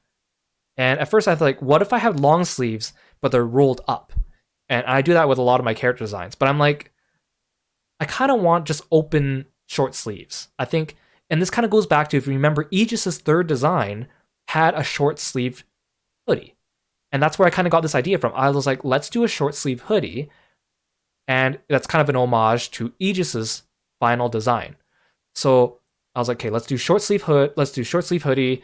Okay, I got my compression pants, and I got my shorts, and I got my bandages and my hands. And I was like, Para, what do you think of this? Can we work with this? And Para said, yeah, I can do that. And so Para took my design and basically improved upon it in every single way. You look at the way it's evolved, it's like, you know, the color scheme, like the coloring style, the way the splatters work. Para just did fantastic with it. And I was so thrilled to the moon with how this was coming out. Now, Para also told me that originally, with the first design that she made, she was going to make a jacketless version.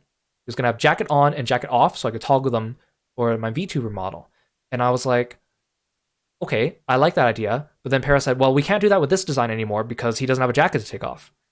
And I said, I do want some kind of outfit change. And I said, hey, what if the sleeves came off? And I was really hesitant at first to say that because, and here I'll show you on the next slide, of course, my final design. I said, what if the sleeves came off instead? And I actually had the idea at first. I was like, I kind of want, what if a sleeveless hoodie would look good on Kiro? Because sleeveless, it looks cool. A lot of my favorite characters in fiction, like video game characters, are sleeveless because, of course, a lot of them are martial artists. And, of course, they have buff arms and they show off their arms and they don't have sleeves. But the problem was, I was kind of like, this goes back to my other rule about not being too sexy. I was like, I don't want Kiro to be too sexy. If he was sleeveless all the time, I think he would look too good. And I don't want that for him because, you know, that's just not my style. I don't think I would ever wear a sleeveless shirt uh, in public in real life unless I was at the beach or something like that. Because I am quite, I'm a slim dude and I don't like showing off skin.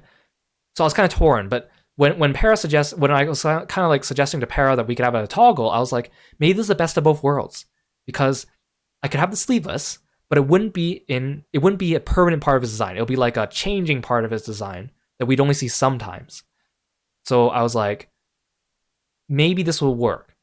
So I said, let's try doing sleeveless as a toggle. And that's why Para decided to make the sleeves a different color than the body.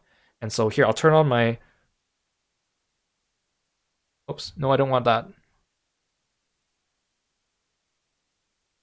When I press the button, I think it started doing a timer on my program here. So here, I have my sleeveless model now. So I'm gonna have a points redeem on my channel that's gonna be sleeveless mode. So you can spend your points, and I'll take off my sleeves for a little bit. And I was like, I actually really like this design, and it's not like a completely different outfit. It just is a variation on it, and it's not my main design. I think with the sleeves is kind of my main design, but the sleeveless is kind of like a fun kind of alternative. And the fact that that I have it means that it kind of gives off that sporty feel, right?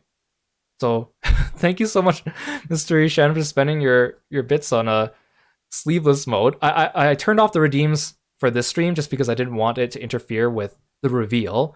Same with the usual Summon Kirby redeem is not on right now, so just in case you guys are unsure where that went. So the redeem will be up on an actual stream. So yeah, it looks like he's going to the beach. So I was like, okay, actually I really like this because it kind of gives that feel of a martial artist. And on top of that,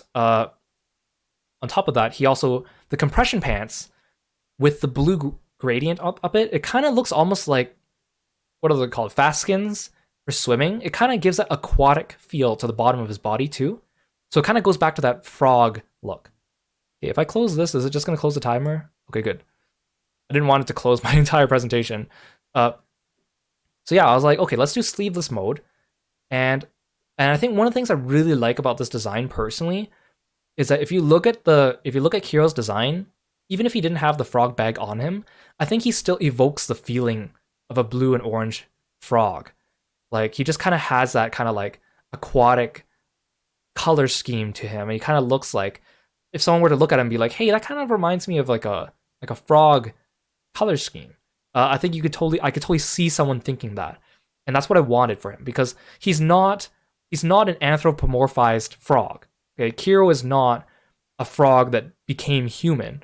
Kiro is just a character that is a person, a normal person that happens to like frogs, and maybe the way he dresses evokes imagery of frogs. So I actually really liked how this design went out. So like, thank you so much to Para and Aries for coming up with those other designs, because I really like those too. It was a really tough decision. As you can see, I spoke so long about this design process because I was so torn. But I think at the end of the day, I felt really good about this design because I know that I can use it years down the road, and I think I like it enough that I don't even think I'll change it. Like maybe in the future I might, if I get someone else to draw me a live 2D model, I'd still use the same outfit. I just like it that much. So I think I knew I was onto something that I would like and keep for a long time. So when we talk about design, we also talk about Kirby, my little frog companion. I always wanted a frog companion because I was like, sometimes I don't always want to draw Kiro, and he's a human, right? I want a mascot that people could easily draw or insert into things. I was like, well, it has to be a frog, right? And so you can see these ugly sketches here, me learning how to draw frogs. So I was like Googling pictures of frogs and trying to figure out, okay, well, how do you draw frogs? Frogs are actually really hard to draw. They have weird shaped bodies. So like I started by drawing like a regular frog, and I was like, okay, here's a regular frog. And, a regular frog actually looks pretty cool, but, I don't want to have to draw like an actual frog every time I want to draw Kirby. And frogs are hard, right? If I want to draw a frog from different angles, I would have to look up references every single time. So I was like, I don't want to do a realistic frog, but I kind of want to do a cartoony frog, but I still want the frog to be a little bit realistic. So then you have those designs, the one in the top left and the middle left. I was kind of like, okay, well, let's try to have a cartoony face, so I can at least have the face, and then let's have like a realistic body. But I soon realized that didn't really work because I wanted Kiro the frog to mirror Kiro the person and his manner of dress. And so he has the nose bandage, but if I want to have the hand bandages, because I still want him to be martial artist. Remember, my two keywords are frog and martial artist. So my mascot has to have both of those as well, right? So I was like, well, the problem is, how do I put bandages on a frog's hands? Like, it just doesn't work, and that means I still have to draw their hands and their feet in the realistic way, and that's hard from many different angles. They're just weird shaped. They're cute, but they're so difficult to draw. So I was like, okay, I don't think I can go with this design. And I tried too hard to make it realistic. So you can see the coloration's the same. Like, he's orange on top, black on the bottom, and he's got those like weird patchy spots that the frogs have. And I was like, I just didn't think it looked good. So I tried, okay, let's make it more cartoony. So I ended up with the bottom left. And I was like, okay, he's more cartoony now. I can give him the bandaged hands, and his hands and feet are just little nubs. But I don't know, he didn't look right to me, right? Yeah, here with the toad status from FF7. I love seeing the characters in FF7 get turned into toads. I remember I found on Twitter the guy who actually designed all those frogs posted like concept art of all of them and was like, I got to design frog versions of the protagonists from FF7 and it was awesome. And I was like, that's amazing, right? That's why I wanted to have the realistic frog at first. So I was like, okay, let's go more cartoony. So I came up with the bottom middle one. And I was like, okay, this is really cute. But the problem with this frog is that I want to have the coloration of a frog. So again, orange on top, blue on the bottom. But if he's just a round ball, how do I do that? The round ball only looks good if it's all one color. I can't really have blue on the bottom and orange on the top. It would look weird. It would look like he's trying to wear clothes. So then I was like, okay, let's try again. So then I ended up with the Kiro on the bottom right. Now I really like this one because I was like, okay, he has arms and legs, so he could be a martial artist because he can do kicking and punching, because a lot of these other frogs can't easily be drawn kicking and punching. But the bottom right one could do that. I can give him the bandages on the hands. Now, my biggest problem with how do I do the transition from orange on the top and blue on the bottom? I can't just have his head orange and his body blue, because that would look weird, and that isn't how the frog is. But I can't do a gradient of blue into orange, because where would it transition? Like his belly button? He would look like he's wearing pants. And I was like, well, I got an idea. What if he just wears the same clothes as Kiro? You know, the hoodie, in this case, hides the transition between orange and blue. You don't see where he changes from orange to blue, because it's hidden under his clothes. And instead of giving him like the patchy camouflage black splotches, I just gave him polka dots. Easy, right? And that's where I also got the idea of like, well, I kind of want like blush on his face, but I don't want blush, because that's too cute. I want like cute, but like cute that could be interpreted as like maybe a little bit less cute. So I thought, hey, what if I use the black spots as blush marks? That's actually pretty ingenious. So I was like, let's try it. And I was like, oh yeah, he actually looks really cute. Let's have black splotches for his blush marks. Now, my only reservation about this design is that he looks too much like he's from Animal Crossing. He looks like he's just a character from Animal Crossing. And I love the frogs in Animal Crossing. I have like 4 of them in my village, and I have like all of them on my vacation paradise home, if you guys saw my Animal Crossing stream. I was like, I don't want him to look like he's copied from Animal Crossing. I don't want Nintendo to come hunting me down one day and be like, your mascot looks like our frogs. So the only noticeable change, and there's a really subtle thing that you probably wouldn't know unless you're like a frog aficionado, is the shape of his eyes. The way his eyes are attached to his body is different from the way Animal Crossing frogs have their eyes attached to their body. Their eyes are a little bit higher, and they pop out a little bit more. So these ones are a bit more embedded into his head. So it's subtle. It's something that most people wouldn't catch, but I think it's enough that I think I can say, I like this frog, and I don't think he's completely ripped off from Animal Crossing. Does that make sense? So there's this amazing artist on Skeb named Eureka Draw who does like cute animal pictures, and they opened commissions, and I was like, I really want Kiro Frog icons and emotes for my channel. One of the reasons why I also wanted a mascot too was for my emotes, I wanted it to be a frog and not Kiro the person, because then I feel like it'd be more applicable to everyone else. So like whether you're a boy or a girl, or maybe you were like someone who doesn't identify as just a boy or a girl either. Like I have a lot of LGBTQ friends, people who are transgender or people that are non-binary. I want anyone to feel comfortable using this emote. And I feel like a frog is a little bit more gender neutral than a human male character. That way people can feel comfortable using the icon as they see fit.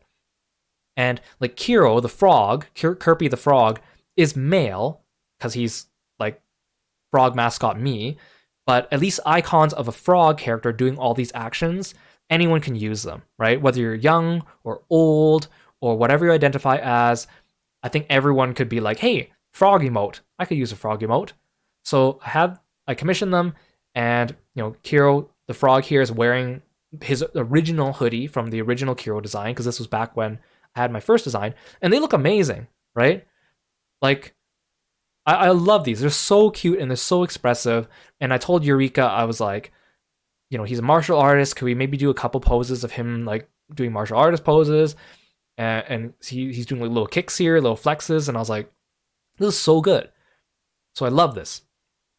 So of course, when I changed Kiro's design, I needed to change Kirby's design as well. So I changed his hoodie to blue. So right now my emotes are not updated. They're still the old ones.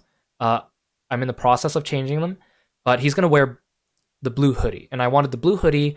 I still wanted orange on the hoodie, so that's why I gave it orange strings and orange pockets. I didn't want him to have the splatters because I didn't want him to be too complicated. I want Kirby to be easy to draw, easy to just insert into things. Now, again, what's the lore behind this, right? I was like, what do I name this guy? Do I name him Kiro Frog? And I was like, Kiro Frog is very descriptive. I mean, it's exactly what it sounds like, but I want a cute name. So I went back to my list of nicknames, the ones you saw from my profile earlier in this presentation, and I was like, Kirby. I think that's a great name for a frog. Kirby. His name's Kirby now. So if Kirby the frog, what is he exactly? I don't know. Is he an animal companion of mine that follows me around? Who knows? Is he like an extension of myself? Is he like physically part of like a manifestation of my powers or whatever? Who knows? Is he a frog Sona? Is he Kiro who got transformed into a frog and now this is what he looks like? Who knows? At first I was going to keep the mystery even more like intense. I was going to be like, okay, here's another rule. Kiro and Kirby cannot be in the same picture at the same time. Or if Kiro and Kirby are in the same picture at the same time, then the Kirby has to be like a plushie version of Kirby.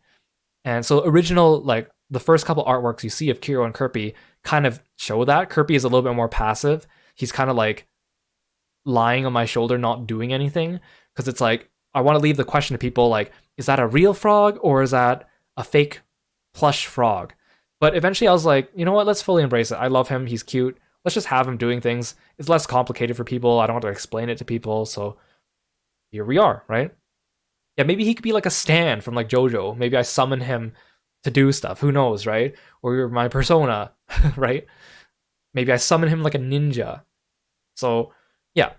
So my mascot, Kirby. Oh, speaking of mascot Kirby, let's want to do this. So, of course, I need to have Kirby on my model. So here's Kirby on my shoulder, and Dan did an amazing job making Kirby look super round. See, if I turn my body, you can see Kirby is very round, and his head moves around. And I think later we're going to add expressions to him as well. So look forward to that. But right now, that's not set up yet. I actually don't have expressions on my VTuber model yet, because we're saving that for April because we have more time. So I think the idea is when I change my expression, Kirby can change his expression too. So here's Kirby, and there will be a redeem on the channel the usual summon Kirby is going to summon Kirby on my shoulder for 10 minutes or until I forget that he's there and I keep him out for the rest of the stream like I've done all the time before. So yeah, Kirby, he's my little buddy and he doesn't talk much, but he is very happy to see you. So let's talk about logo design. I know there's so many design notes, right? So much thought went into all this, and I've been talking about this for like so long. Like, I don't know how long has the design portion of this presentation been going? Like 40 minutes or something like that. You could tell I'm very good at just rambling and talking. So yeah, maybe I'm actually Kirby. Maybe Kirby's like a ventriloquist and he's siphoning his voice through my mouth. Who knows? So another thing, of course, every VTuber needs a logo of some sort. Now, many years ago on DeviantArt, one of the artists I follow named Soul Scion, they went by a different name back then, but this is their current Twitter name, was offering commissions, and they had really cute commissions where they were making corner stamp signatures. They were making triangle-shaped signatures that go in the corner of a page, and you can have your name there, and you can have whatever idea or picture or concept you want. So I was like, this is super cute. So I commissioned them and I said, okay, I want to say Kirostyle and I want it to be frog. And at the time I didn't know anything else about what I wanted. So I was like, can we do that? And they said, yeah. So this picture is actually rotated a little bit, so it's facing upright, but it's actually supposed to go in the corner of a page. And it was Kirostyle and it was just a cute frog. And this was also one of the inspirations behind one of the potential designs for Kirby. As you can see, when I tried to make a cartoon frog body, and it's really cute. I used it in my first couple YouTube videos. I put it at the end of the credits because I didn't have a logo, and this is the closest thing I had at the time.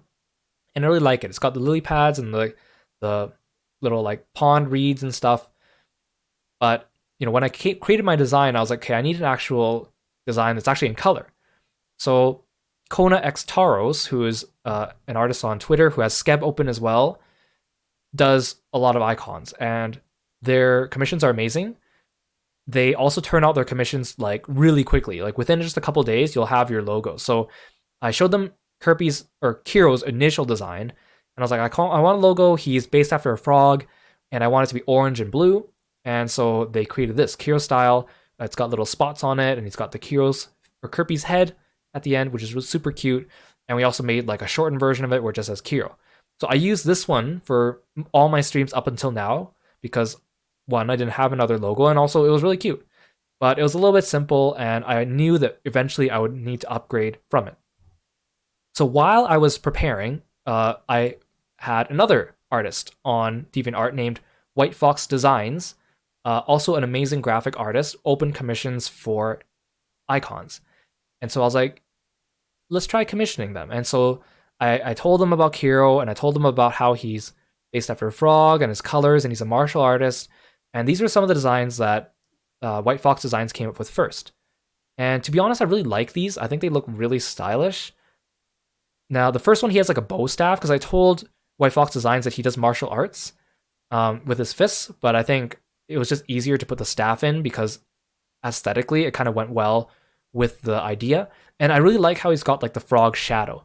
Now, but the thing is kind of like Kirby is not shaped like a real frog. I was still in the process of creating Kirby. So I was kind of like torn about whether I wanted this one because it was actually shaped like a frog, like a real frog.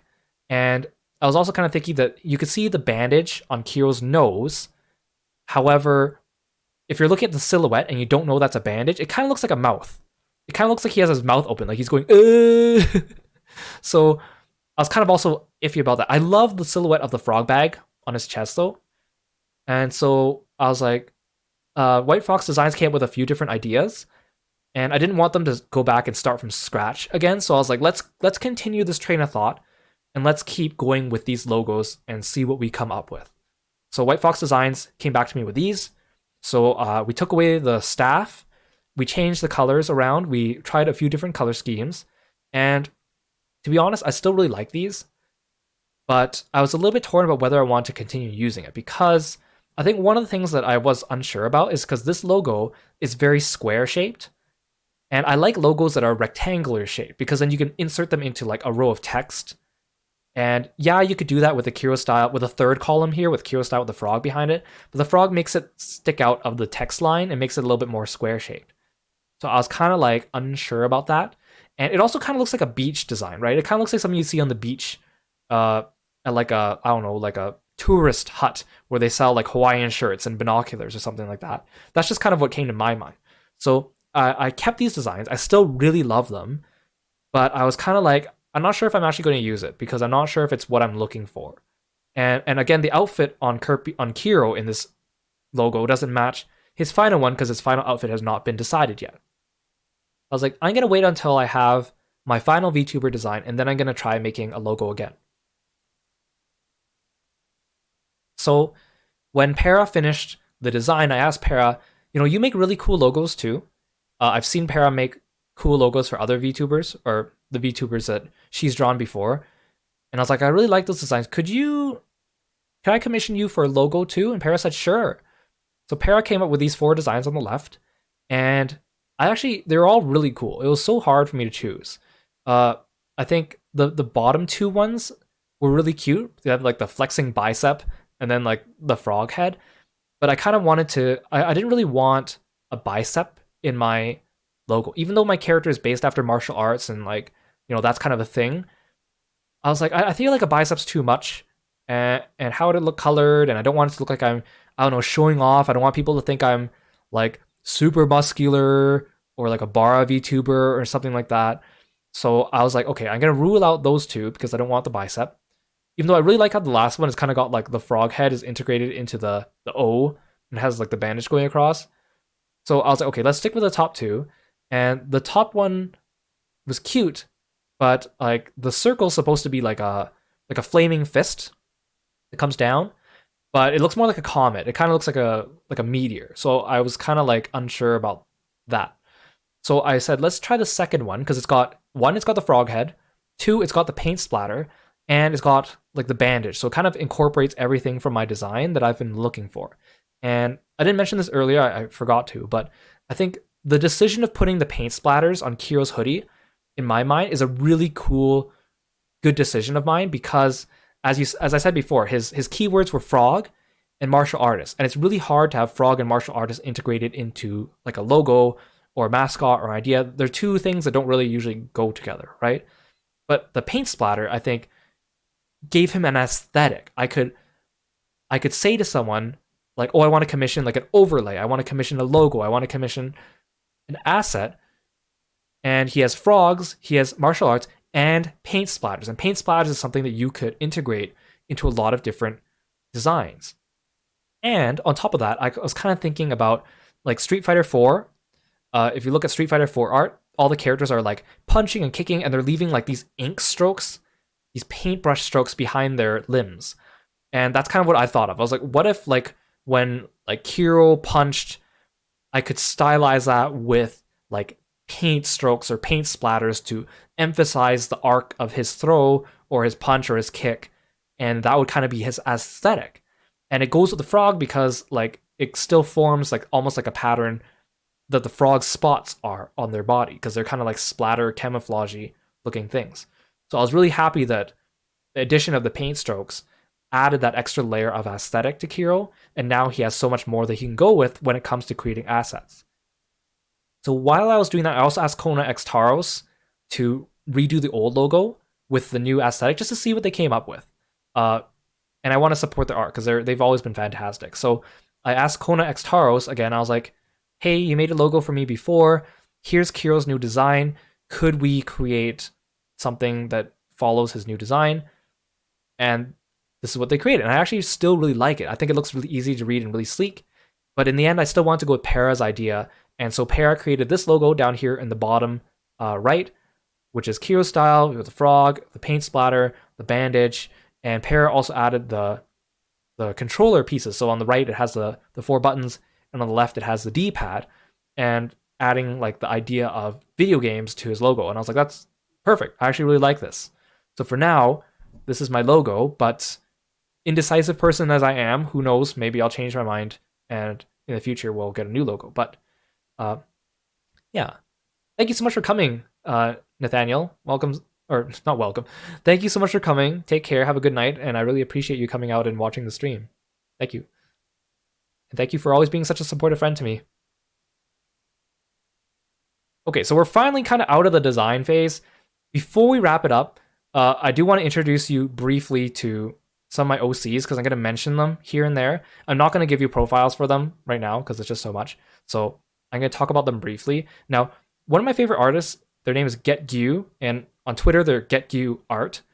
And I've commissioned them a couple times to make my characters, and they opened up commissions this month, and I grabbed a spot, and I was like, I want to commission Kiro from them.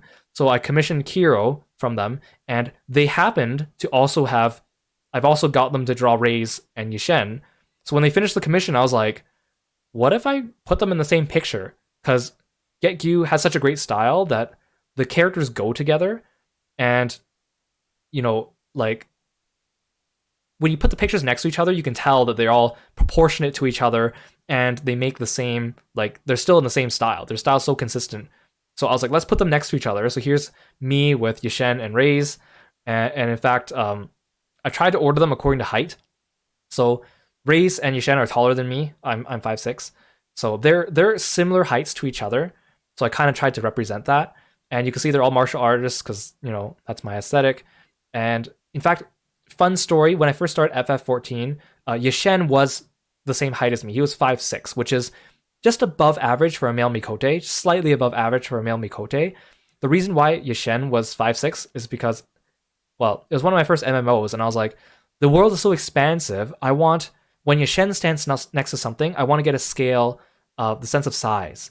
And so if he's the same height as me, I can imagine how big things are in game compared to me. So Yishen for the longest time was 5'6", but then recently, Noah, his Eternal Bond partner, which we got Eternal Bonded last month, which you saw on YouTube, Fantasia into a Viera, because with Endwalker, they introduced male Viera as a new race. So Noah became a Viera, but the problem with Viera is Vieras are quite tall, and even the minimum height Viera is taller than almost every male Mikote, unless you go max height.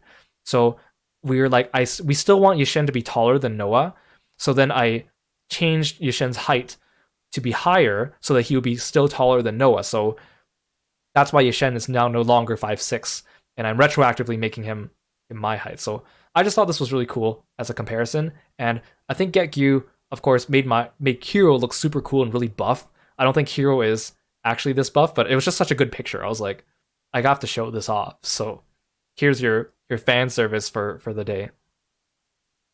So Yishen, I talk about him a lot. He's my FF14 character. He's a monk. He loves to fight. He loves to exercise. He's an exercise nut. He's always enthusiastic. He's kind of like that super overly enthusiastic, optimistic, childlike personality. Like, he's so innocent, and like, he's like the kind of guy that always like cheers you up and makes you happy. And he's so optimistic, it's infectious, and it's really hard to like stay angry or sad around him, just because he's always like hyping you up. That's his personality. But he's also an exercise nut. So he's always working out. He's always training. If he's not working out or training, the only other things he does is eat or sleep. Yeah, he has the aesthetic of like the sun. So Yushen is like really strong. He's a martial artist because I'm main monk in the game. And I really love this monk outfit. I love this monk outfit so much ever since that they released it that I have not changed his glamour for his main outfit ever since Stormblood came out, because it's just so good. But when he fights, he gets a bit more serious. And so that way he can still fight without like being like a big child, which is basically his personality outside of fighting. So he's got like the fight personality, and he's got his usual personality. And then after the fight, he always like forgives people. He doesn't hold a grudge. And actually, this is kind of part of martial arts that really intrigued me. When I was growing up and I did martial arts, I remember Sensei would always kind of say like, if I yell at you in the dojo, it's not personal. Once we step outside the dojo, we can go back and just be friends and talk about it like nothing happened. Whatever happens in the dojo stays in the dojo. And it was kind of like when you see sports teams, like I didn't do too many competitive sports. When I see like competitive sports teams, the coaches are always like yelling at the players because they're telling them they could do better. Like, I know you could do better. Make that shot, make that goal, make that pass. I know you could do it. You did really bad today. I know you can do better. And they usually shout because they care. And you can see after they get off the court, they're not angry. they're really nice and they're not holding any grudges. Whatever happened during the game, it's not like something that they hang on to afterwards.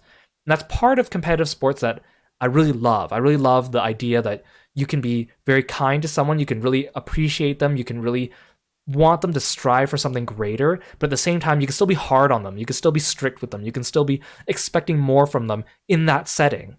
So that's why I kind of had this whole idea for Yashen's personality is on the court or on the battlefield or whatever, he's serious. He takes his job, very seriously. He always puts his full, power and his strength in everything because he doesn't want to dishonor his opponents. But then the second they're off, it's fine. It's fine.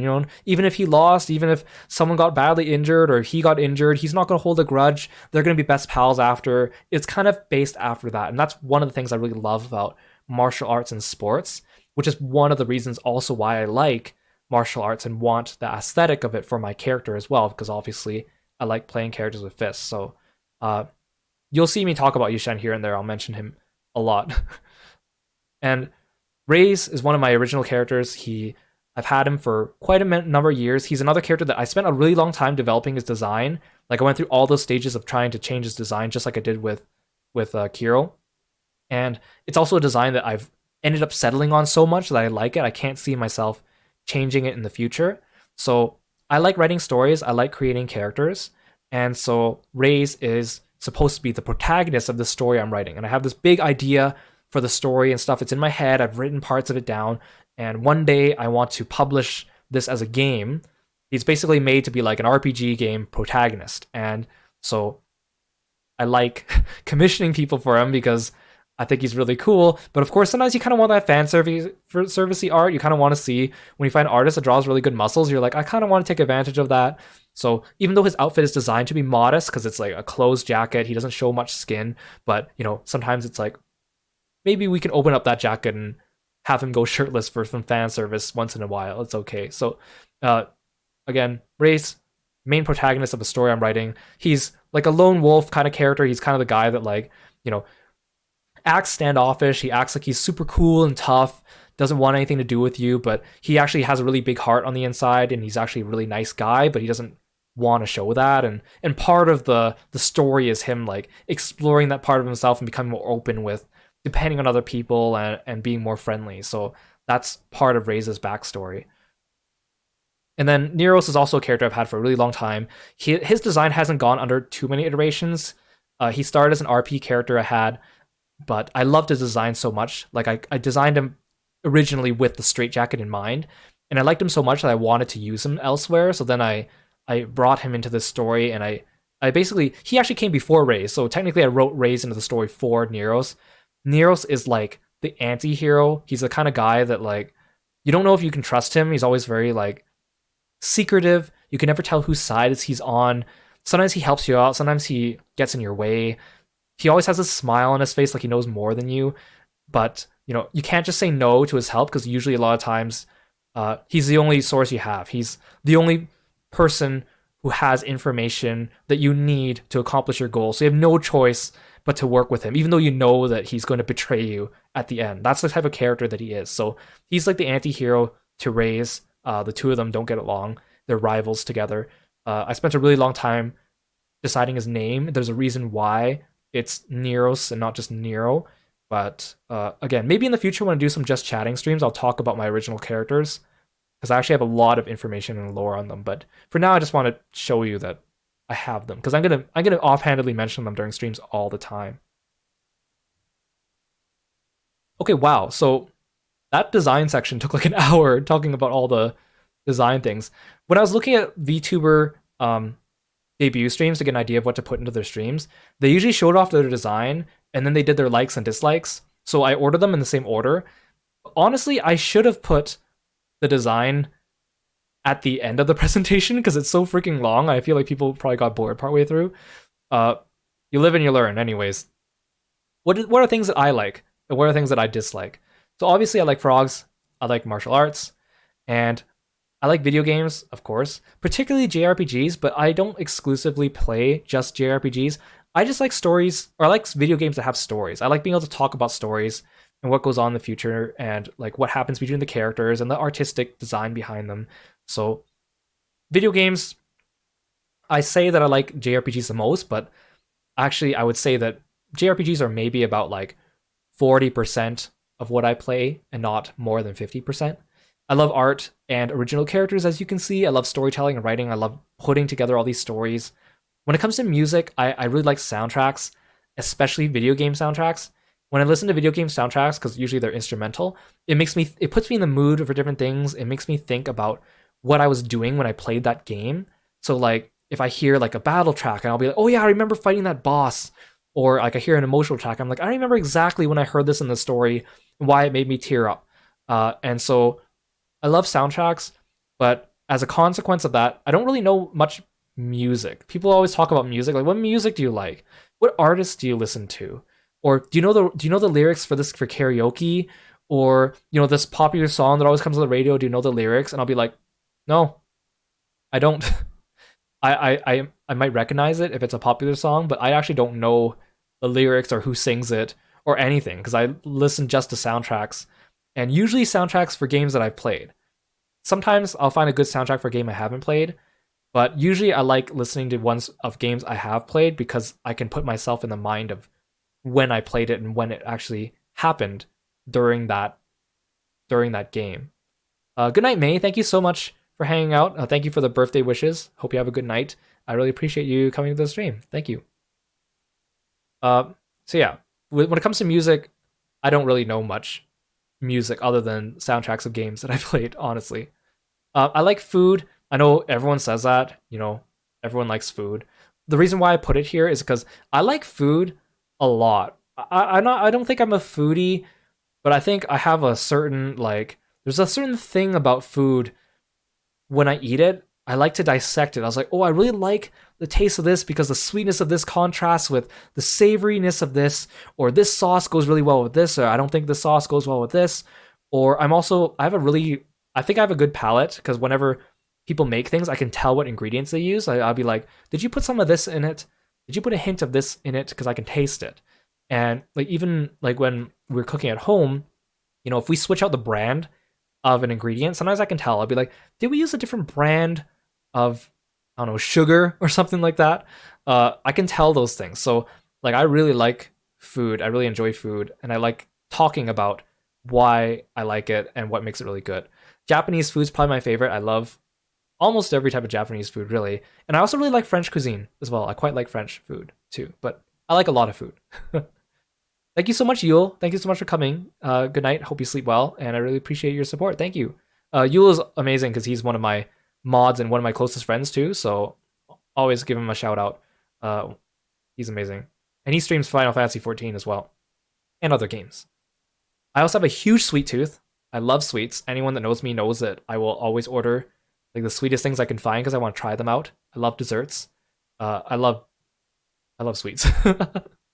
I also like science. As you can tell when I was talking about frogs earlier, I like learning. I like information. I like putting things together. I like applying information. I don't like the idea of just memorizing things for the sake of memorizing. I like the idea of memorizing and then applying something, right? So my background is in biomedical science, so you can tell, I think sometimes from the way I discuss certain things or topics that I kind of have that science background, I think. Let's talk about dislikes. I had a really hard time coming up with dislikes because I don't have that many overarching dislikes that I could easily pin down. My biggest dislike is spoilers. I hate spoilers because I love experiencing stories for the first time, and getting a spoiler just puts a damper on the mood, especially if it's a story that I've been looking forward to. And the thing is, I'm super perceptive, so when it comes to spoilers, even things that don't seem like spoilers or seem very innocent comments to one person can be very detrimental to me. So if I'm playing a game and someone says oh, this part may be really sad, or oh, you're getting to the sad part, that could potentially change my perception of the game because I also start putting things together. I'll be like, okay, so and so said that this part's sad. I know so and so doesn't cry very easily, so it has to be a character death. Oh, I know so and so really likes this character from this game. If they're feeling sad about this part I'm going up ahead with, and that character has been featured lately, oh no, I think that character's gonna die. I can link those things really easily. So even someone saying something like that to me could be a big spoiler. And even if the spoiler is untrue, it still wrecks my experience. And here's an example of it. Spoilers for Avengers Infinity War, but I think everyone's seen Infinity War and knows what happens in it. But the weekend, like right after it came out, I hadn't seen it yet. And I was with a friend. We were selling at a Comic Con in Artist Alley because it just happened to be around that time. And I took the risk of going because I was like, well, no one's going to go around shouting spoilers, right? I hope. And so we're selling, and this kid walks by, and this kid is like below the age of 10 with their dad. And the kid like points at one of the prints and goes like, "Oh, look, Daddy, look, there's Spider-Man." And as you know, Spider-Man's one of my favorite characters. And the dad just looks at the kid and goes, "Oh yeah, he dies." And I was like, I didn't hear that, right? I'm just gonna pretend I didn't hear that. But the idea was already planted in my brain. I was like, Spider-Man's gonna die in Infinity War? And like I knew that they were coming out with another Spider-Man movie, so I knew that he wouldn't permanently die, but if he was going to die and come back or something like that, I didn't want to know that. So when I went to go see Infinity War, I was sitting there and I was like, the whole time, every time Peter showed up on screen, I was like, he's going to die. Oh no, is this the fight where he dies? Is he going to die here? Is he going to lose this fight? Is he going to get like stabbed? What's going to happen to him? And I got so worried every time that he was on screen. And of course, if you watch the movie, you know his death, quote unquote, is different than what I'm imagining at the end. And so basically it changed my perception of the whole movie. And I think my experience of the movie would have been different had I not known that going in. So even if a spoiler is untrue, so if I say I'm going to play this game and someone jokingly says, "Ha ha, well, your favorite character dies," even if my favorite character doesn't die, I'm going to go through the whole game going like, okay, this person told me that this person dies. And I think they were joking, but they could maybe not be joking. But the fact that their joke went in that direction, that someone's going to die, means that I think someone's going to die. And if it's not this character, then maybe it's this character. And I'll start like plotting things and pointing things out and linking things in my head that otherwise I would not have had I gone into it with a fresh mind. So even fake spoilers are awful to me. I hate spoilers so much for series that I plan to partake in. If it's a series I don't care about, whatever. But I also have a really good memory, and it's kind of a curse because if someone tells me a spoiler for something and I don't check out that game or anime or show, and then 5 years later I decide to check it out, I'll remember that spoiler. I'll be like, oh, someone told me about this, and I can't forget it. I have a really good memory, so it's kind of detrimental to me as well. That's my little tirade about spoilers. I hate spoilers. Spicy food. I grew up not really eating much spicy food, so I don't handle spicy food very well. I'm okay with wasabi. I don't know why. Wasabi is just a different type of spicy. I'm okay with wasabi on my sushi. But things like jalapenos and stuff, they make me sweaty when I eat them. Like I can take a little bit of spice, but then I just feel uncomfortable because I eat it and I get all sweaty, and then I feel dirty and stinky, and it's just not good. So I don't really like spicy food. So if anything on a menu ever has like a spicy symbol on it, or even the hint of something spicy, I will avoid it. It's just not my thing. Similar to that, I don't like hot weather. I don't like it. I don't like feeling sweaty. I don't like it when it's super hot outside. I live in a place that's usually mild and temperate. I mean, the weather varies. We get really hot days in the summer and really cold days in the winter. But usually it's no more than a week or two of really hot weather in a year. So I'm not a fan of hot weather. I like cold weather. I'm okay with cold weather. I'm Canadian. So I was trying to think of foods I don't like, and there's very few foods I dislike or I actively dislike, and shiitake mushrooms are one of them. Mushrooms in general are kind of iffy for me. I don't really like a lot of mushrooms. I'm okay with them. I'll eat them. If they're on a pizza, I'll eat them, no problem. But something about shiitake mushrooms, because a lot of like Asian dishes use a lot of them, it has a really strong taste, and I just don't like it. It's something that I really can't like. If I put it in my mouth and I taste it, I'll want to spit it back out. And I do not say that about very many foods, and that is one of them. I really like enoki mushrooms though. I like enoki mushrooms, but other types of mushrooms, not usually a big fan. Carbonated drinks, I'm okay with soda. I like soda. My problem with carbonated drinks is that sometimes when I want to drink things, I just want to chug it because I'm thirsty. Usually when I drink things, it's because I'm really thirsty. And you can't do that with a carbonated drink, or at least I can't, because then it like stings and it makes you all burpy and it's just not pleasant. So usually if I am offered a choice between a carbonated beverage and a non-carbonated beverage, I'll take the non-carbonated one. I'd rather take the water, or a lot of times it's iced tea. So it's one of the things I don't really like. Insects, I'm not a big fan of insects in real life. I wouldn't say I'm like I have a phobia of them. I don't like freak out around them. I just don't prefer them. Fictional insects are fine though. I like cool insect designs in video games and stuff like that, but real insects I just prefer not to.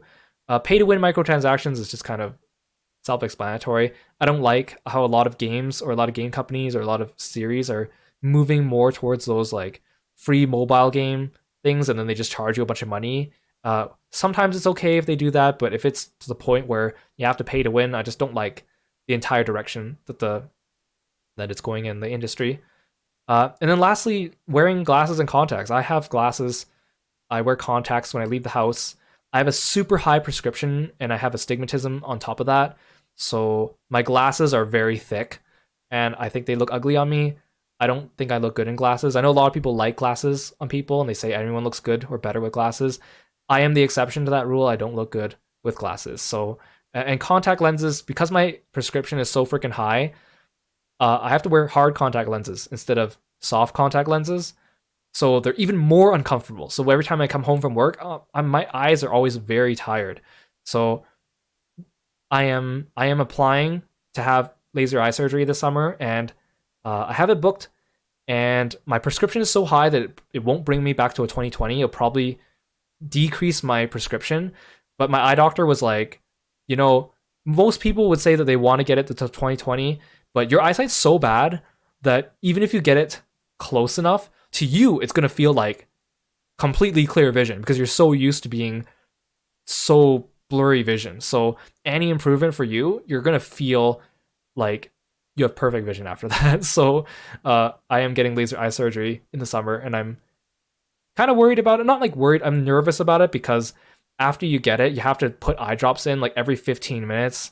And then if you go to sleep, you have to wake up every 2 hours, put eye drops in. You also can't stare at screens for like a good like 4 or 5 days after. So I'm probably just going to be like out of commission for like a good week after that happens. And then I'll probably have to go back for a re-surgery because they said my prescription's so high that it's probably going to revert faster than others. So they might have to do a touch up. So anyways, I'm not looking forward to that, but I'm looking forward to the results. Everyone else in my family has already gotten laser eye surgery. So I kind of know what like their experience is, but my prescription is much worse than all of theirs by far. So it's just going to be, yeah, if I disappear, well, I'll announce it. If I disappear in the summer, it's because my eyes are getting fixed. I put an entire separate section for favorite foods because I have a lot of favorite foods, but I love meat. Pork belly and duck and prime rib are some of my favorites. I love ramen. I love seafood, scallops, lobster, crab, all of some of my favorites. I love unagi, eel. It's not that I particularly like unagi or eel meat. It's that I like unagi sauce. It always comes with that sauce. It's really good. And then onions. I love onions because you cook them and they get all sweet and they add flavor to whatever you cook them in. I love maple syrup. I'm not usually a breakfast person. I love breakfast foods, but I usually eat breakfast foods not during breakfast, like brunch. I also like pineapples, which means includes pineapples are fine on pizza for me. Whatever, if that bothers you, too bad. Coconut, I love coconut. By that extension, I love pina coladas because they're pineapple and coconut, very good. Lingonberries.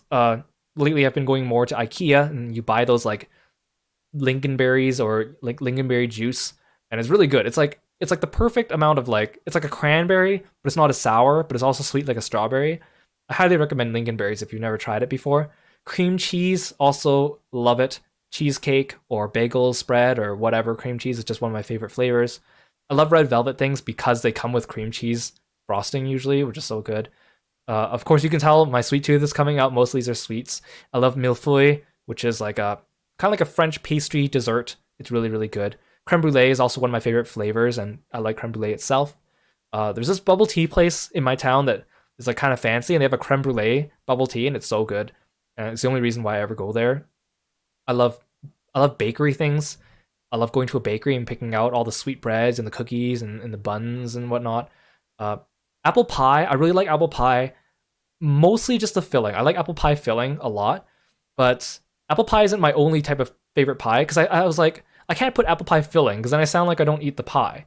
But if I say apple pie, that makes it sound like that's the only type of pie I like. But I also like strawberry rhubarb pies. I like coconut cream pies. I like a lot of fruit pies, but those are just kind of my favorites. I love iced tea. I like tea in general, but I don't like hot drinks because again, I can't chug them because they're usually too hot for me, and I'm not used to drinking them that much. So iced is the way to go for me. And I like my things sweet, of course, so sweet iced tea.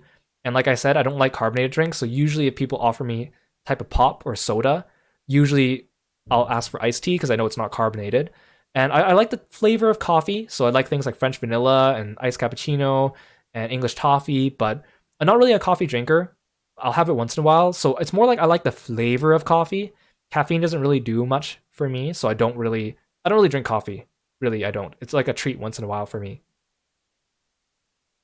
Yeah, now I got you all hungry, right? Actually, I'm kind of hungry now talking about food.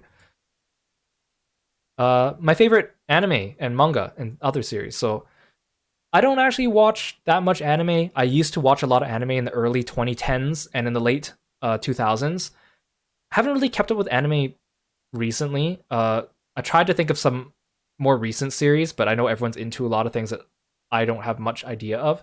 I used to keep up with a lot of animes, but now I don't. So here's just some of my favorites, and I also put the other category as well because I wanted to put things like Avatar: The Last Airbender in, but that's not an anime, so it's Western animation. So I just put the other category here. Hey, Nyaks, thank you so much for the raid. Welcome. Whoa, whoa, whoa. Thank you so much for all welcome readers and Symphonia Vampire. Thank you so much for following the channel. Kalis VT, thank you so much for following the channel. Spirited Awoo, thank you for following the channel. Welcome, welcome. So glad to have you here. Nyux is a super awesome raider and friend. He streams FF14 and super awesome. So go check Nyux out. Thank you so much. I really appreciate it. And welcome Reikanya for following the channel. Thank you. And thank you so much for the birthday wishes. Man, you guys are awesome. Welcome, welcome. I'm just introducing myself still. I spent a really long time talking about the design process of my model, so now we're just talking about my interests and things that I like. Maybe see if we have a connection or if we have things in common. So I'm talking about anime and manga I really like. Again, I'm mostly into anime from the early 2010s or the late 2000s, but other animes, I do like some other recent ones, but just not as much. Oh, Yumichi, thank you so much for subscribing with Prime. Welcome. Or not welcome, because you are here. Thank you so much. I really appreciate it. I'm so flattered that people would subscribe to me. I just didn't think it was one of my big kind of things going into streaming was like, oh, people are going to subscribe to me. So it really tickles me funny when I see that because it's just so I'm so honored that you take the time to do so. Thank you. Yeah, so All Noah Zero, I liked that anime actually. Avatar: The Last Airbender is a classic. I loved it growing up. I rewatched it last year on Netflix because it was really good. Bloody Monday is one of my favorite mangas. There is a live action adaptation, but I'm not really a big fan of that. It's a manga that not very many people have heard of, but it's like a thriller. It's got a mystery to it. It's kind of like Death Note. I really like it. Oh, Yumichi, you're Amami Yumi. Yumi's the one who made my overlays, which look fantastic, by the way. Thank you so much. Sorry, I didn't recognize that out too. Thank you, thank you. Yumi's amazing. If you ever need overlay commissions or graphics commissions, check Yumi out, please, please, please. Well, thank you, Nyux, for subscribing as well. And for 2 months, you're amazing. Thank you so much. I really appreciate it. All the support. You guys are so amazing. Thank you. Where was I? Bloody Monday, yeah. So it's a great manga. I definitely recommend it if you like things like Death Note. I don't recommend checking out the live adaptation because it's, of course, they changed it a little bit to make it easier, but yeah, there's no anime adaptation, I think, of Bloody Monday. D Gray Man is also something I grew up with. I thought it was pretty cool. I still like it. I still like the characters and the designs. Death Note, I love Death Note because of the way it's written. The anime wasn't bad either, but I do like the manga a lot. That type of plot that keeps you thinking is definitely something I really like. Death Parade was also really cool. It was one of those animes where everyone got into it because it's a memey, catchy opening, but then it turns out to be a very thoughtful and sad series. So check that out too. Demon Slayer, I got into that, and it's one of the I wanted to put a couple more recent series on this list because I know most people are more familiar with recent series. So I like Demon Slayer. I wouldn't say I'm like a huge diehard fan of it. I don't know a ton of it. I haven't finished reading all the manga, so I'm not like a big fan, but I still like it. I also love UFO Table, who is an amazing animation company. Speaking of UFO Table, um, Fate Zero as well, animated by UFO Table. I like the Fate series for the idea behind it, and Fate Zero has a good story because it's written by like Urobuchi. But I can't say I'm a fan of Fate series in general. Like Fate Stay Night, I think is okay. I don't really like Fate Grand Order, so don't mistake that. I'm not a I'm a Fate Zero fan. I like Fate characters and idea, but I'm not like a Nasu verse person. Full Metal Alchemist classic, love that series. I think there's a lot of great symbolism behind it. There's a lot of great characters in it.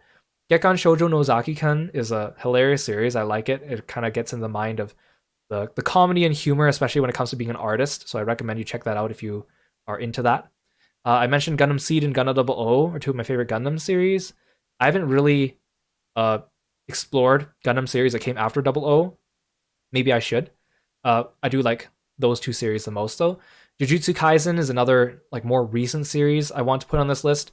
I like it. I'm not a diehard fan of it. I don't know that much about it. I haven't seen the movie. I'm not caught up on the manga, so don't expect me to be like knowledgeable about it, but I do like it. Katana Gatari is one of my favorite animes of all time. I definitely recommend it. It's definitely like a Kiro aesthetic thing. I think if you know what it's about, you'll be like, yeah, that's definitely Kiro's thing. It's got a unique art style on it. It's about like a guy and a girl that go out in search of collecting these 10 legendary swords. But the problem is anyone that gets one of those swords usually gets corrupted. So the main character, the guy, is a swordsman that doesn't use a sword. He's a fist fighter. So he's like a swordsman, but his hands and his fists are his blades. And there's really cool fight scenes and really cool like musical tracks to it. It's definitely something I recommend that you check out as well. Thank you, Sunamida, for following the channel. Welcome to the stream. Thank you so much. I appreciate it. Reborn is also something I grew up on. It was super cool. It was really big in the art community back in the day. I like the humor of Reborn. I think once it got too far, it became a little bit too generic shonen for me, and I lost interest. But I really like the characters in Reborn, and the humor is amazing. Kengan Ashura is also something I like. It's a Netflix anime series based on a manga. I really like it because it does a lot of really cool fight scenes with like fist fights and wrestling and martial arts and stuff like that too, which is rare to find good anime series with that. So if you like that kind of stuff, I recommend Kengan Ashura. One Punch Man, of course, is amazing. I love the art behind it, of course, and the story is hilarious. The characters are awesome. What's not to love about One Punch Man? Promare, great movie. You should check it out. Also, Psycho Pass, awesome story, super cool. Sakamoto Desuka is a comedy series. It's hilarious. I recommend you check it out. I've watched it. I rewatched it twice, and I usually don't rewatch things, but I did, and it's hilarious. It's about a guy that's like so perfect at everything he does, and it sounds like a lame joke, but trust me on this one. Trust me on this one. Spider-Man, I had to put him on here. I know you guys know that I love Spider-Man. I had to put on here. I love the Marvel MCU Spider-Man. I also love Into the Spider-Verse. I'm so excited for the next one. It's been a good recent couple years for Spider-Man fans. I grew up watching the animated series for Spider-Man, and even some of the recent animated series like Spectacular Spider-Man are really good. I recommend Spectacular Spider-Man. Some of the other ones aren't really that good, but I would recommend that one. Terraformers is also kind of interesting. It's a manga. There's an anime for it, but I don't recommend the anime. It is kind of about all these kind of people, astronauts that travel to Mars to colonize it, but they have to fight off these like giant cockroaches that they previously sent off to Mars and have terraformed the planet. It sounds really weird, but basically all the characters, I love Terraform Mars because one, the fight scenes are illustrated really cool, but also all the characters have abilities that they got from splicing genes. So everyone has like abilities from specific animals. Everyone has like animal genes spliced into them, and so when they fight, they'll talk about their abilities and where they get it from those animals. Like they'll talk about like, oh, this ability comes from this animal. Did you know this animal could do this? Blah blah blah. Like kind of like when I was talking about like all those frog facts. It's kind of the same thing, except it puts it into an anime and with action and fighting, and it is kind of bloody and stuff like that too, which is why I don't recommend the anime because they censor a lot of things, but then it doesn't really work. So Anyways, thank you so much, Johei K. For thank you so much for the birthday wishes. Johei K is one of my also close friends. You're going to bed. Hope you have a good night. Thank you so much for coming out to the stream and supporting me. I really appreciate it. And go check them out too. Oh, hey, Obo. I see you noticed that I mentioned Jujutsu Kaisen. Obo is also an amazing friend and streamer, and they do a lot of art.